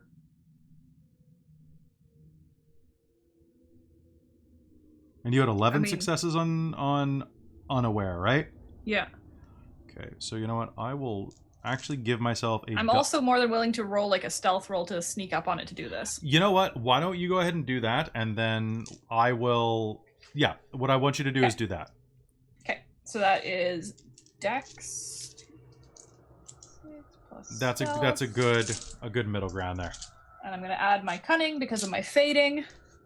So remember that it also will, if it will have progressive cumulative penalties going forward in the scene. Okay, I'm gonna roll. I'm rolling 13 dice. I can hear it.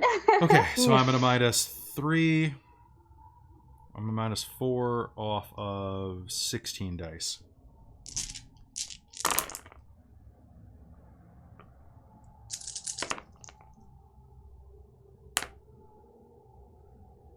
Okay, I think you did it. Yeah, I'm still rolling, so one sec. Yeah, I got 2, so... Because I've got 9 again on this. 12. We'll just hang back here. Because I just flung everything I had stealth related Alright, at this. gain a beat. She's got this, right? Oh, yeah. That dice is gone forever. Okay, so gain a beat, and go ahead and make me your attack roll. You can do it against defense. So this was going to be, defense 0. I believe, brawl, so strength related. Yep. Okay, so I've got strength 4 in this form. I've got brawl. And then I was going to spend willpower on top of that to be sure that I'd have a good hit. Because generally I get screwed. So I'm not taking anything off? Oh, you're not taking it? It's unaware. Yes! Okay. And this will be rote.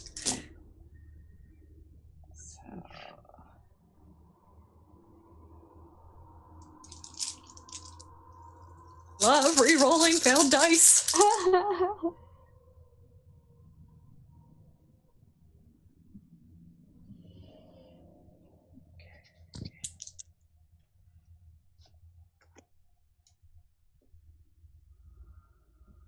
Okay.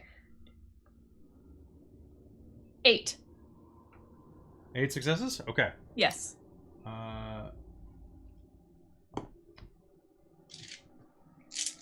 Okay, 1 second. Checking one thing.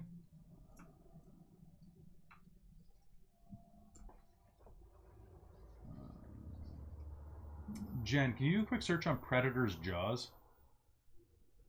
In the core, or? Yes. Sure. Oh, that's literally just about vampires, though. Okay, here we go. Page 186. Physical attacks on a manifest spirit or one in the hissel that would normally cause lethal damage only cause basic damage unless the attack utilizes... So that's not the hissel, though.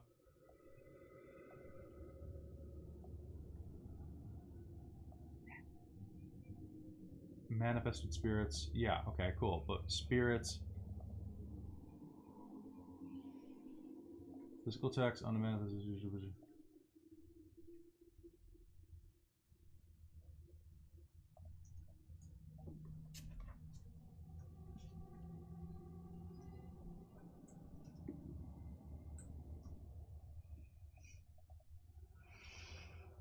Trumpet is...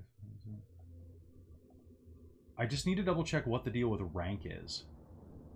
Fair. Yeah. So rank and bite. Mm-hmm. And Oh yeah, I would use my teeth for this. of course, right? So it's Yeah. the 2 lethal instead of the 1.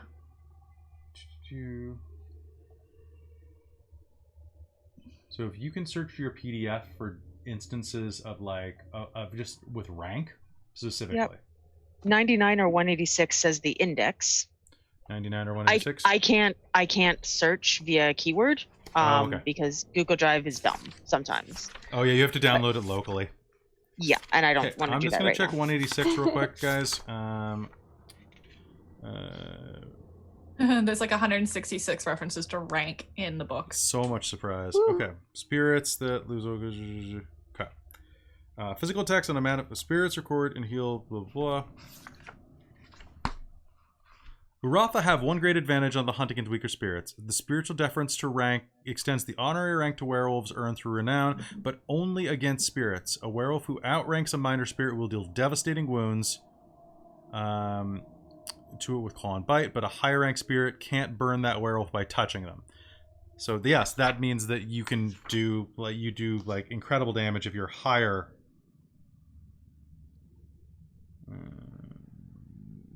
Okay. Spirits use the lower of power or defense. Spiritual power plus the next attack. A spirit's attack inflict bashing damage unless its nature should inflict lethal damage. Spirits in Twilight.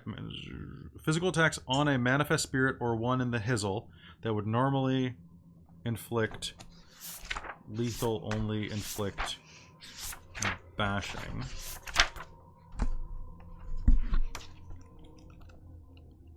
And I just gotta double check something kind of stupid. Because that might just settle it.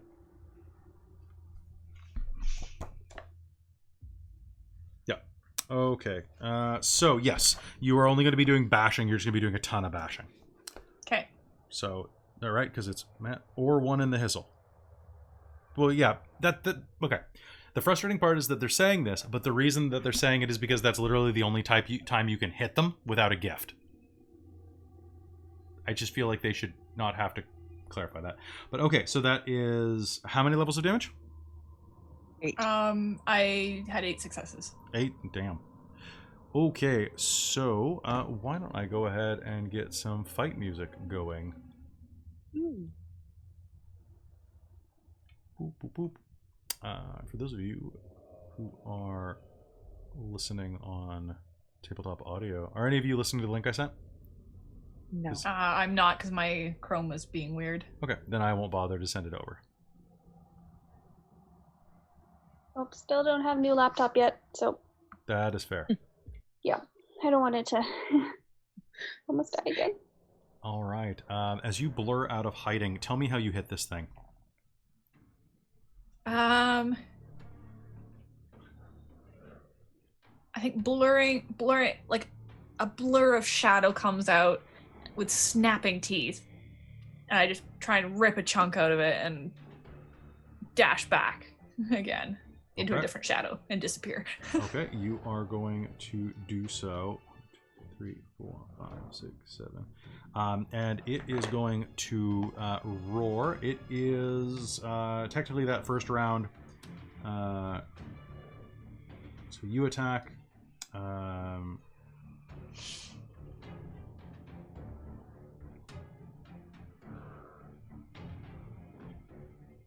I'm really getting stuck on surprise rules for this session, guys. Does it technically... Do we just go down initiative at this point? I think so. Yeah? Okay. Yeah. So, That do you makes have an sense. ability that lets you make a stealth roll as a reflexive? I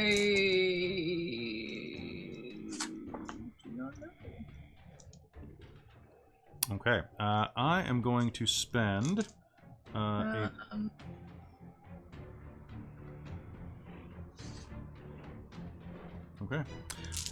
It is going to turn around, and as you are vanishing, it is going to notice you and try to catch you.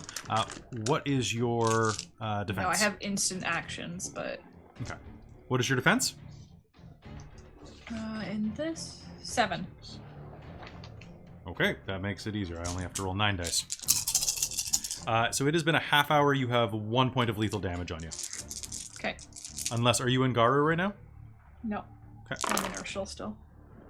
This is why I switched to these dice. Apparently not. All right. You're going to slash into its side. It is going to turn around, spend several points of essence, and is going to roar and unleash a gout of bile-smelling, boiling blood onto you.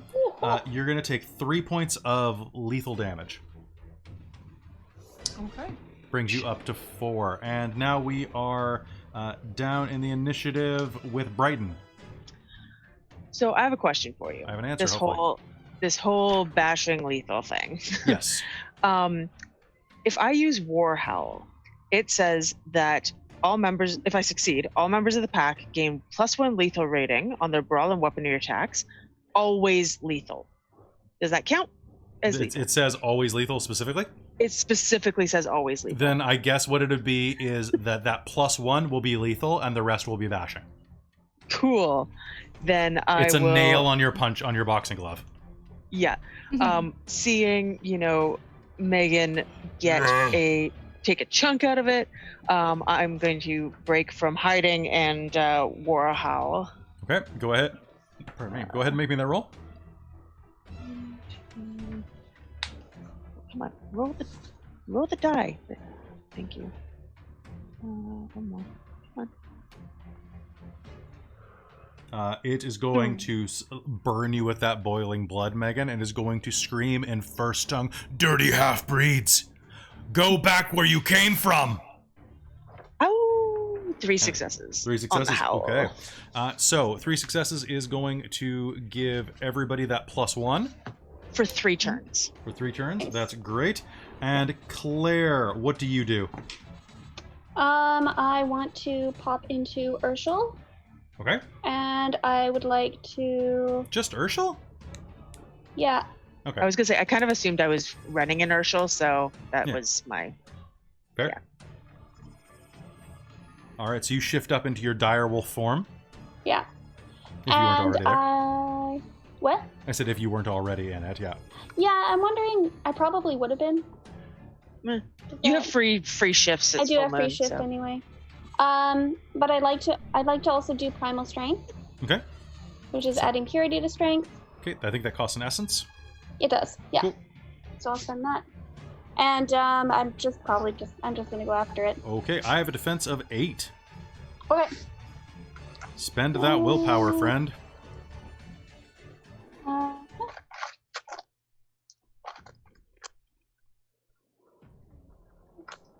Where's 10? And I'm up in the willpower, so still 5. Oh, that's on 3 security. Okay, whoa.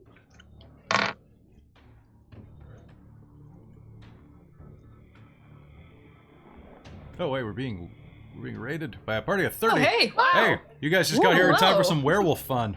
Werewolf fighting. I got 3 successes. All right, 3 success. Damn, with a -8? Yeah, because I added purity to it, and I have strength 4 regularly, and for all 4. All right, so that's 3, and how? So and 6 what? It's 6 plus the 1 for that 1 lethal. Oh, That's sorry, no. Follow. Oh, we just got followed. Yay. So thank you. Oh, lots of that's follows. nice. Thank you. Yeah, so I just got 3 successes though. 3 And successes. they're calling us cute. But how much damage do you do? Aw. Because you get the bonus damage. Oh, so the 1 lethal, and then in my Urshel, if I'm using my teeth, it's +2 lethal. Plus 2 Okay. lethal. Okay, so that's Yeah. going to be 5 levels of lethal damage as you rush forward and bite into the side of the hate spirit, who roars, "You can go home too!" And you're going to deal. That's a lot of damage. 1, 2, 3, 4, 5, 6 levels of lethal damage. Or pardon me, of bashing damage. One of which is automatically lethal. Yeah. Yeah. Okay, guys, you've got this thing bloodied already. It is a new round, Claire, as you run forward and bite into this thing. Black blood spills everywhere. It sizzles and burns the fur around your mouth. And now we are at Megan. Megan, you're up again. What do you do? I am gonna try and take advantage of the others hitting it and distracting it, and come in from behind. Okay, take it from behind. I have a defense of 7 right now. Okay. And this would not count as unaware anymore. Not unaware anymore. I would recommend we use hit and run now, though. Okay. So So you said defense of 7? Defense of 7. So if you want to use hit and run, you'll have to change your action to doing your tactic roll. Which is Okay, strength what and is brawl. the tactic roll? So It's strength and brawl. Strength and brawl. Okay, so my attack roll. Yep. So it's strength and brawl at a -8. I thought you just said 7. If you're using his defense, it's 7. If you're doing the tactic, it's 8. You It's subtracted because you You subtract- the tactic is stamina. Yeah, Sorry. and in Kelly. this case, I use resistance, which my resistance is 8. Okay, well, I guess I am rolling 2 dice then. You can spend a willpower. That's after spending willpower. Oh crap! I believe in you. Believe in your. 8 is a lot. This is why I try and use Eviscerate. You could shift into Garu to gain the extra strength. That gives me literally 1 die. You'd 'Cause I'm heal. already inertial, which gives me the strength. You would heal. You'd heal. though. You're like a third. That's true. You're pretty. That's true. Sure, I'll shift up and just... Okay, spend a point of War. essence. All right, so from where the black blood has burned through your fur and the meat of your shoulder, you shift up into Garu form, taking the tremendous war form of your forefathers and foremothers. 2 successes? Okay, so you are going to lash through the hate spirit's boiling blood, distracting it for a moment. It is going to take this opportunity, and I'm going to use emotional aura. I would like everybody here to do me a big favor, and emotional aura, where are you? Fuck, I knew everyone I should within- have done that other thing first. Everyone within 5 yards, I need you to make me a resolve plus composure. Oh, wait, pardon me. Oh no, I make a resolve. Wait, I don't. That's right. Oh, wait. Resolve, composure, primal urge. Okay. And what's my activation roll, dude? It didn't say what my activation roll is. I'm gonna guess it's resolve and finesse, probably. Boop, boop, boop. Okay, so everybody within 5 yards, you're going to feel overwhelming hate begin to radiate out at you. Just the level of unthinking, unfeeling hate of, like, you know, Anakin Skywalker. You know? I hate you! Okay. And resolve, composure, and primal urge. Everybody give it to me. Okay. Ah, don't drop dice on the floor. Don't drop dice on the Yeah. floor! Whoa! The first person to roll 3 successes gets an exceptional success. Okay, well, yeah, that's definitely 3 already. I've already hit 3 too. Okay, that's 5. Okay, you are safe. 4 for me. You are you're tied. Ties go to the defender. And Claire.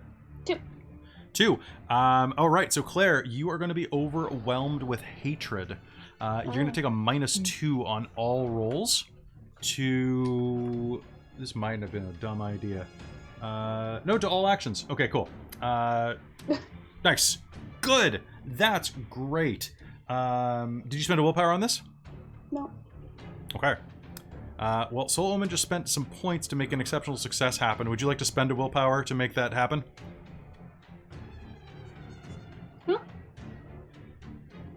Would you like to spend a willpower point on your roll? You can say no. Sure. Yeah. Cool. Well, someone paid for an exceptional success, so you might as well just take it. Okay, so you will not take a minus. All right. Thank you. Okay. Nice. No worries. Okay, so Hate Boy does that. He's going to roar. Brighton, you are up. Give me strength and brawl -8. Yeah. Can I also see if Claire has, or if either Claire or Megan have been affected, or if anyone else in the area has been affected by this? I'll still do the roll, but I just want to. Oh, I have to roll for your totem. 1 sec. I just want knowledge. Your totem has actually succeeded. Just barely. Just barely. Cool. He's pretty chill. He's pretty chill. He's just like, I just don't care. I just don't care. I am a black dog. Okay. I'm a good boy. I'm a good boy. I am He's a good spending boy. willpower. That is a great idea. Yeah, do it. And Channel using Phoebe. bite. For those of you who are raiding right now, good to see you here. You're coming kind of through in the middle of a combat during a chill session. Actually, one of our players is out with a migraine, so be sure come back later. Stay now, but come back Obviously. later when we're doing extra cool stuff like tomorrow's Rime of the Frostmaiden stream and the rest of the stuff we do. All right, 2 successes. 2 successes. Oh God, thank God. Okay, and Claire, down to the bottom of the initiative, you managed to use somehow supernatural heroic effort to shrug off this. Thanks, Solomon. And, Thank you. What would you like I'm to angry do? enough already. Stop manipulating me. Angrier. I would like to also pop Killer Instinct. So spend Okay. another essence for that. Okay. And I'm gonna hit him. Can Okay. I pop Killer Instinct while doing our pack tactic? Killer Instinct does what specifically? It's the strength bonus? No, it does 8 again on brawl and weaponry. Is it a No, because reflexive? you're not actually doing damage with this reflexive. attack. Hmm, Oh. that's right. Actually, Just to yes. activate it? Actually, yes, it would, because it relies on brawl. So absolutely, 1,000%. You're just not doing damage. Yeah. Yeah, so you can totally spend an essence to get 8 again. Why not? Okay, cool. That's free real estate for your 8 again. Yeah. Okay, so we're doing it at a -8 again? Yes, you are. Okay. This is, but then again, that also means that its defense is 0 next round. So Yeah. That's fine. it's time for an all-out attack.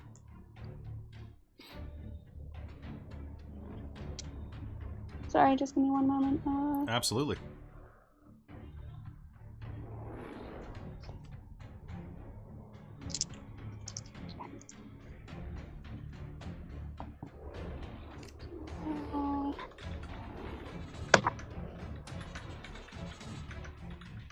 Just 2 successes as well. Okay, but 2 successes is enough. Coming around the back, you are going to slash into it, distracting it enough that your tactic is set up. Megan, what would you like to do? It's your initiative. Well, I guess attack it again. Okay. You're in Garu form. Heal all damage that you've suffered. Yep. And make me an attack at defense 0. I know that Caitlin got successes. Did you add the successes from Did the pack? That's right. You should have added a dice. +4 to your pool. Oh, I was wondering. Okay. And then on your next attack, you get 2 additional points of lethal damage. Caitlin. Yes. Thank you. Yeah. Okay, I got 4 then. You got 4 successes. Okay. Yeah. All right. So 4 successes is going to be, so that's going to be a really solid use of the tactic. You are going to gain +2 on your attack when you bite, and you're going to kind of just knock this spirit over onto the ground where the blood is begin to spray and melt through the floor and wall and ceiling. And it is the top of the initiative with Megan. Megan, defense 0. What do you got? Well, I'm gonna attack it, but also, Christine is not thinking of a way to do this, but I really want to play up my blood of the monster. Okay. And try and just be horrifyingly terrifying psychologically when I do whatever I do. I would go in like a dog after a peanut butter Kong. Okay. Just leap on it, rah, rah, rah, rah, right? Like just. Yeah, I want to, like, just terrify the shit out of this thing before it dies. There are plenty of other spirits around too for you to terrify.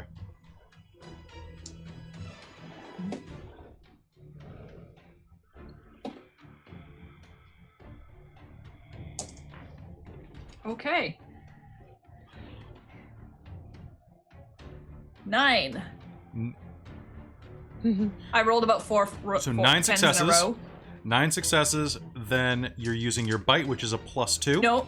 No, claws now come in Garu, so 2 lethal on that because that also gives me a specialty of raking claws. Okay. So Yes, the 2 lethal. specialty adds to your dice pool. Yeah, I know. Okay. That's why I said I'm doing claws because I added a die. Oh, okay. So then that's 11, 12 with gens. Yeah. Okay, so that's I healed that. So that's 1, 2, 3, 4, 5, 6, 7, 8, 9, 10. 1 hit. Looks like. Oh, this is great. So leaping into it, you're going to start tearing into it, digging into its mass as you snarl and rage down at it. In desperation, I'm going to dump as much essence as I can into healing. Can I, like, do that and then kind of, like, howl from it? Yeah, Standing in the middle of it. I'll give you a reflexive Door. strength plus intimidation. Okay. Thank God for high strength and Garu because I don't have Well, that's what the intimidation. point is. Okay, and you are point blank range. What is your defense? Mine is 7. 7.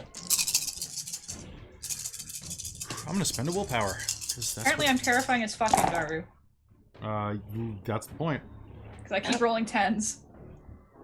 Okay, is 6 successes for intimidation. sounds fantastic. Oh my god. Okay. One moment while I just double check this power. Alright, fuck me up. Okay, as you are on top of it, it is. I think it's my turn for this, anyways.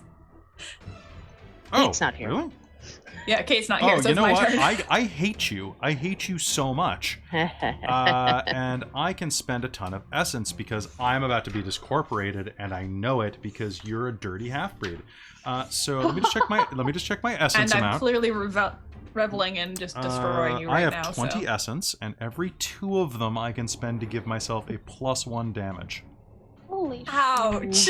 Now I've spent 10 of them to heal, so I can only do this +5. How many health boxes do you have? Ingaru. Ingaru. One sec. 12. You take 11 points of lethal damage. Shit. Oh well. As you're snarling into it, it is going to rip up into you with the full might of this acidic hate blood that hits you square in the chest and burns away all of the fur and up your throat, and is going to actually knock you back a few feet.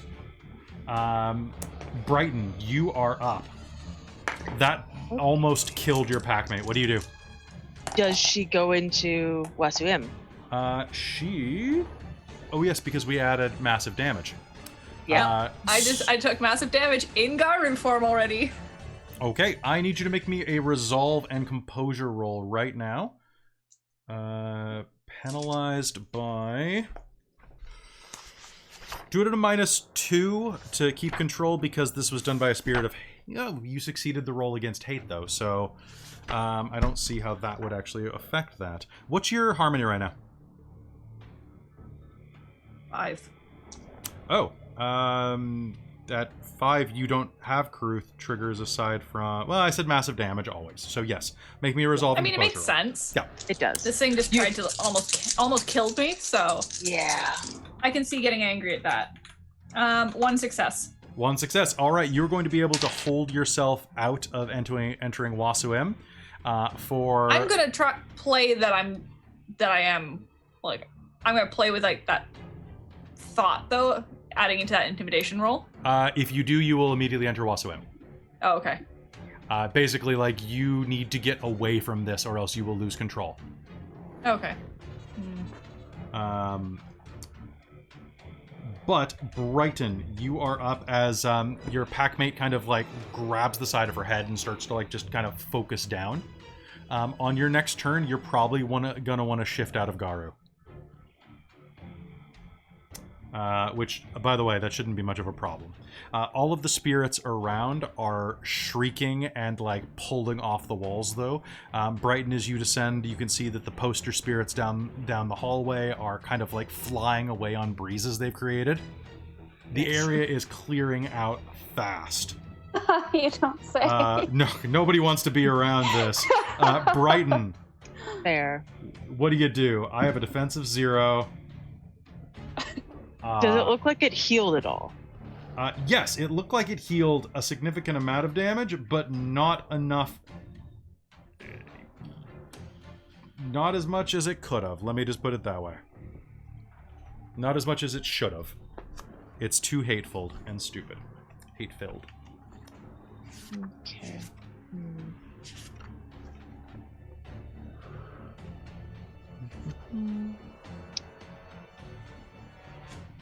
Okay, I have to do this for flavor. I know it doesn't make sense. Sure. It doesn't make complete sense, but I have to do this for flavor. Do it for the flavor. Flavor. I'm going to use Fearless Hunter. Okay. Which all it does is helps us on mind influencing powers and fear. So if this thing survives Claire's next hit and has another chance of like doing something like that, we'd get bonuses. Or I get bonuses, and then if I succeed the roll, none of you have to make it. Because I'm awesome. Fair. Yeah, so it's just an essence. It's an instant. I can't do anything else when I do that, so that's fine. Even though I know attacking it is the smarter thing. Brighton wants to be like, I am alpha, I am strong. This thing can't beat us. We are pack. Nice. Oh, that's awesome. Sounds good. All right, so what do you have to roll? I don't. It's just automatic. Oh, really? Okay.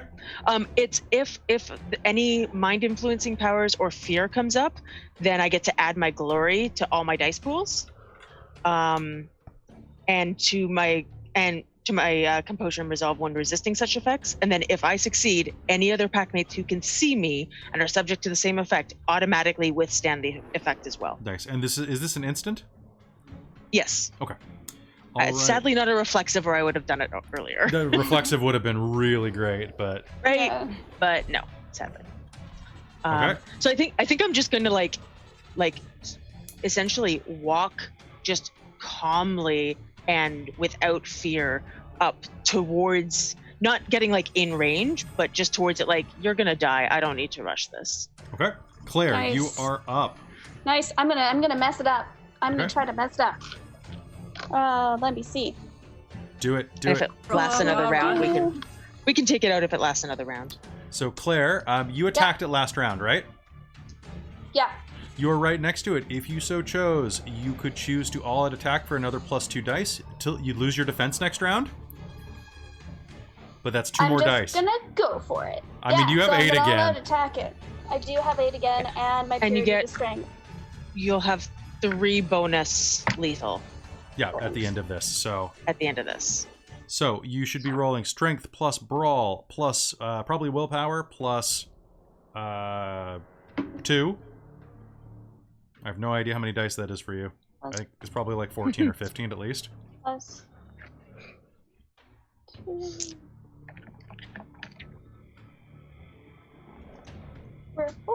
Lost one. Willpower. Plus purity. Oh god, yes. So how many dice is this? Oh lord. Well, my full 10 plus 2, 4, 6, 7. 17? Yep. I don't know. Fuck it up. Fuck it up! Okay. All right. This is a lot. Hold on. I'm gonna need a quick moment. I'm just gonna vamp for the camera, or don't vamp. Wolf for the camera. Oh. Whoa. What did I start doing? John Cena moves for the. Do do do do do do. I feel like Brighton activating this gift is just like, I trust my pack. They've got this. Even with Meganoff in possible Wasuim, which by the way I can fix. So if you go into You it, it's can fine. fix it. Okay. For some reason, I thought that. Kate can. Kate can. Oh, I Kate also too? can. Nice. I bought a gift. Nice. So Nice. Kate can only do it like once per session. I have a gift. You do have a gift. Nice. Did you get 10 10 successes? successes. Yeah. Plus Fantastic. 3, Yep. plus your teeth or Yep. claws. Yep. Which is how many? Teeth. And you have Plus the. 2. Is it okay? It's only plus 2, so that's Yeah. 15. Well, I'm an Urshel. 15 damage. Mm-hmm. So let me count. Not an Urshel. 1, 2, 3, 4, 5, 6, 7, 8, 9, 10, 11. Okay, so it's at -4 right now as you leap onto it and rip it apart. Nice. It discorporates with a scream of primal hatred at you. You'll get what's coming to Do all you you! want. All right. So top of the initiative, Megan, you are going to heal all lethal damage. And are you going to continue your intimidation or shift out? Because you can totally continue your intimidation. I think I'm good. The purpose of it is to the point is to psychologically terrify the thing that you are Okay. attacking, All right. So right? you... To like psychologically break them before you actually kill them, or Okay. instead of killing them. Let's see. So I'll shift back to Urshel. Okay. Just double checking 1 second. So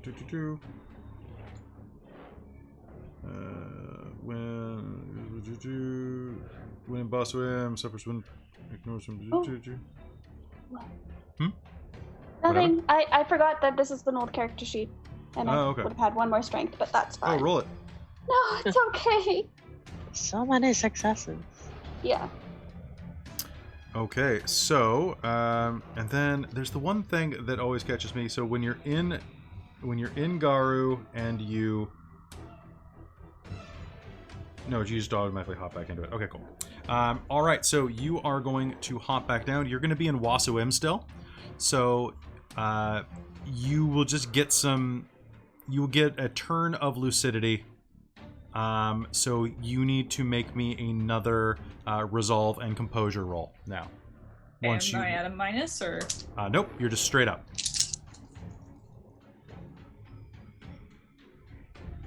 And what you want 4 is successes. 4 successes?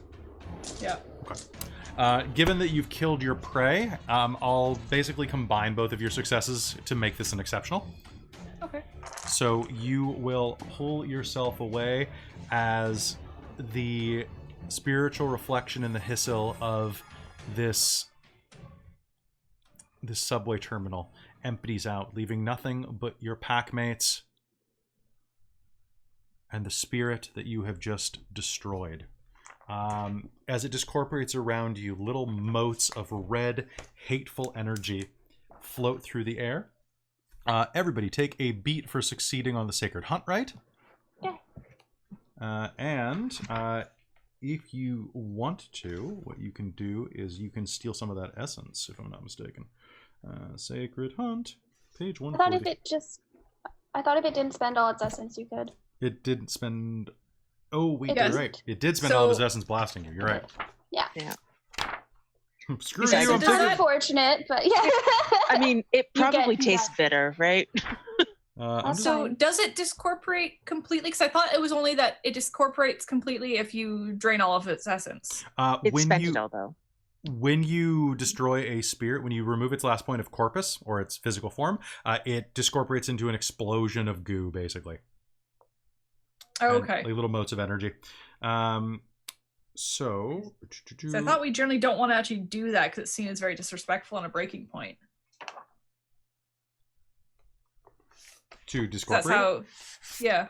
That's not destroying it. So discorporate. No, I'm using the wording specifically from the. Does it actually say Siskar Da discorporation in that this I edition? copied? Yeah, so all participating werewolves gain the Siskar Da condition. If the Uratha bring down a spirit that is the prey of this rite, they may divide its remaining essence among themselves as they see fit. This can be used to destroy a spirit by draining all of its essence and discorporating it. But doing so is usually a breaking point. Then I'm using discorporation wrong, but basically it becomes so it can no longer hold form. It can no longer hold a physical form and can be cannibalized by other things. So just to quickly state this, as it says here, corpus.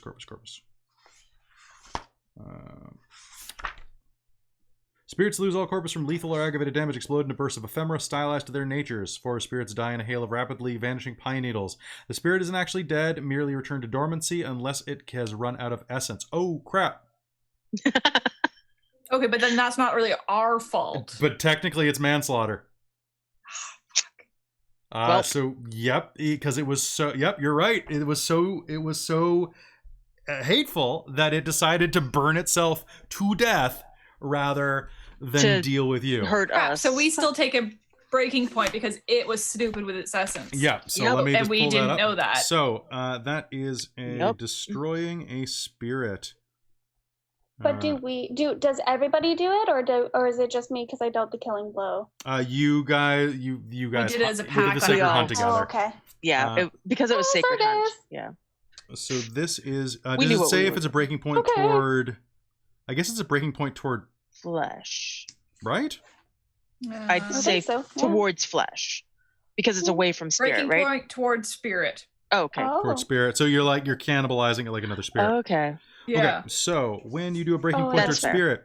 spirit, so you subtract 1 dice from your roll for each harmony below 5.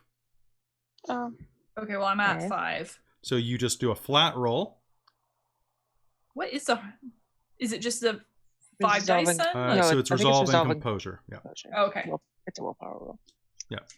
So everybody do that. I think all of you are at harmony 5 or 6, right? I'm at 7. You're at 6. You got 6 successes. No. I'm at 6. I'm at Okay. harmony 6. Sorry. I'm at harmony 5 and I got 2 successes. Okay, nothing changes.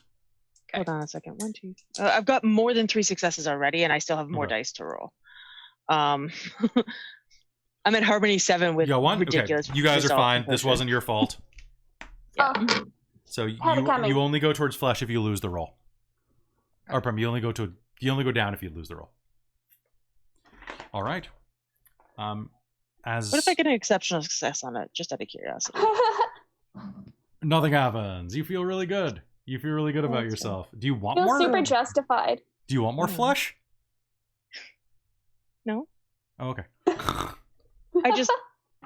I have 9 dice to roll, so I decided to roll on 9 dice despite getting 3 successes on my first roll. That is ridiculous. Okay. So, as you are there in the discorporated remains of the spirit that fades away to nothingness, you find yourselves in the silent reflection of what is in the material world, the Oak Ridge 41st Station in Vancouver. What do you say to each other? Anything? Well done. We Hunt. should check on Yeah. what's nuts in the epistle. Yeah. We should. Glancing across. Okay, I guess yeah. Throw senses across. Glancing across with your wolf senses, you'll see him in the very end of a verbal altercation with someone. And another thing, why don't you just go back to...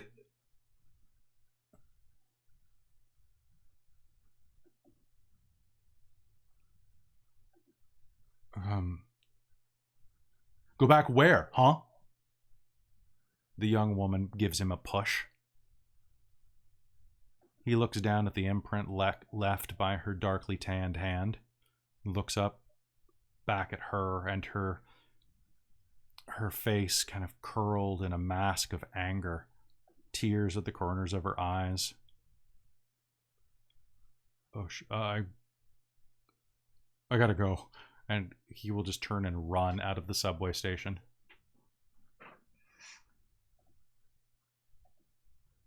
Fucking racist! She calls after him as he goes. A couple of other people nearby approach and try to offer some support. You can see that someone nearby was filming it on their phone. This is going to be a hell of a thing to come back from.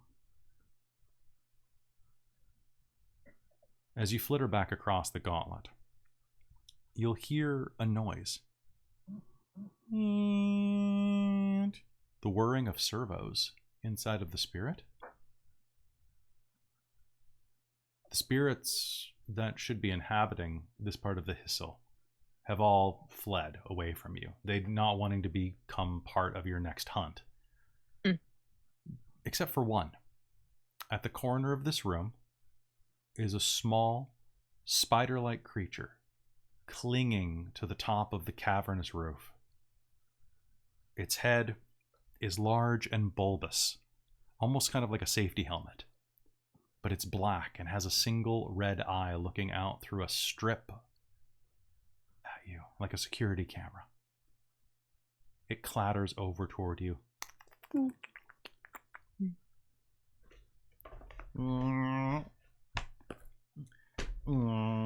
Hello, it says to you in first tongue. Hello, little one. I bring a message. Speak. The Watcher wishes to fulfill its promise to you. Oh. The woman in white. She has been found. Fantastic. Follow me? All right, lead the way. Yeah. Follow. Wolfie grin. Yeah. It'll drop from the ceiling onto the ground. And we'll start leading you out of Oak Ridge 41st. We'll snuffle after it. Oh, let's go. It doesn't take you long to get there. It's a quick run, and soon you find yourself deep in the bowels of the western side of Vancouver. It's a healthy run. You get a little bit of equilibrium. All of you will re-heal, and you will find yourselves very soon just south of the Kitsilano Beach area. It leads you up an old hill, and here you see built into the side, almost like a bunker, are a series of old stone castles with parapets. Spirits patrol the outside lazily, their ranks cut down over time. But spirits of honor, spirits of military heritage, spirits of law, with bright gleaming badges shining spotlights onto the dim purple ground.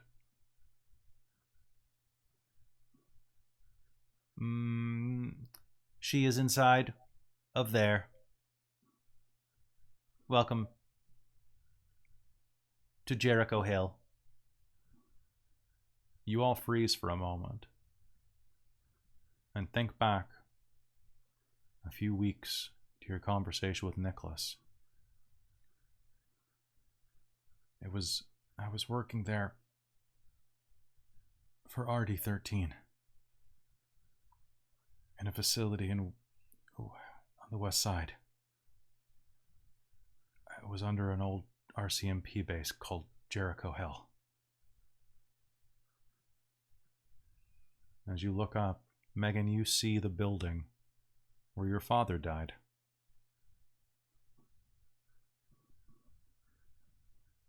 And where untold horrors were unleashed some years ago upon the city. And I think let's call it there for the night, because I was gonna say, if we don't call it, I think Brighton might have to pull Megan out of. Yeah. All right, so isn't the camera from the? It's not the camera from the vet. Oh no, coming for revenge. All right, so guys, Oh my god, no. that would be great. That would be I'm so back, funny. bitch. All right, guys, so that's going to be it for us tonight. Thanks for coming in and watching us. It's always great to see you here. I appreciate you being here, even though this episode was a little weird because we didn't have the full pack. Did you guys have a good time? Yeah, I had a good time. It was fun. You did a That was little good. hunt. You Had a stopped. good time. You stopped an anti-masker from being racist. Yeah. You know. After like Do Hunt a some- human. after Yeah. seeing one of those in person at that exact location, it's Did you? Was there one there the other day? Yeah. Oh god. well, not the other day. Not the other day, The but last time you were in Van? Yeah. God damn. I got to use a new gift, which was very fun. All right, so, and Christine got a hell of a lot of damage. That's great. I mined them beats tonight. You did. So, besides the beats that you earned, you're also going to take an additional 4. nice. Thank you. No worries. Sweet, I got 2 XP out of this session.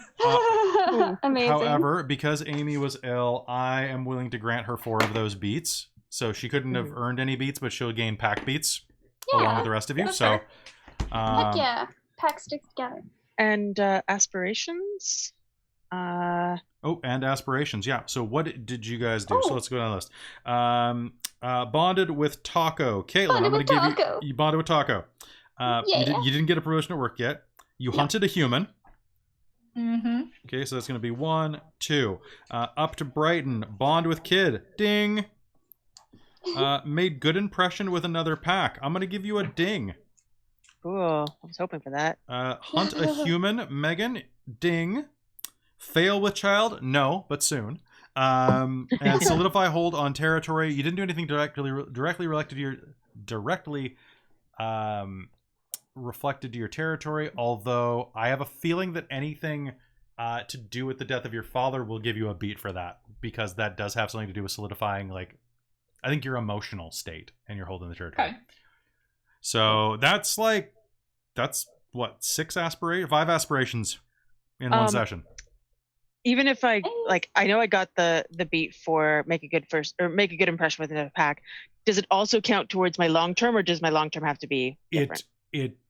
So here's the deal. It would have, but the pack that holds this territory is really pissed that you scared off all the spirits. They're gonna be really pissed. So it's gonna do the Fair. reverse.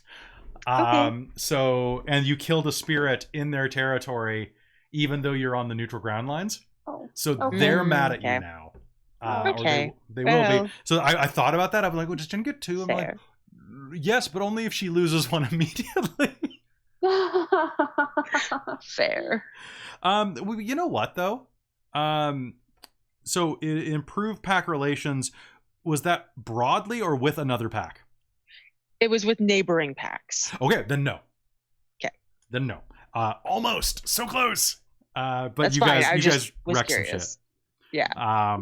But you guys ended up with like 10 beats out of this session, I think, with all of the boosts and stuff. Yeah. I got 9. So Holy 12. shit. yeah. That's amazing.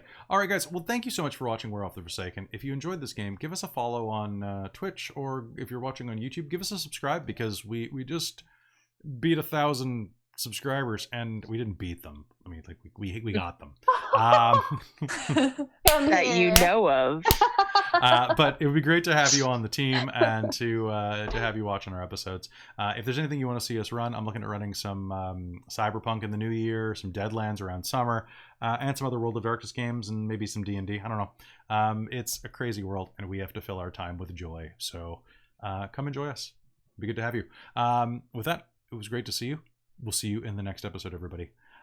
Goodbye, all. Awoo. Awoo. Awoo.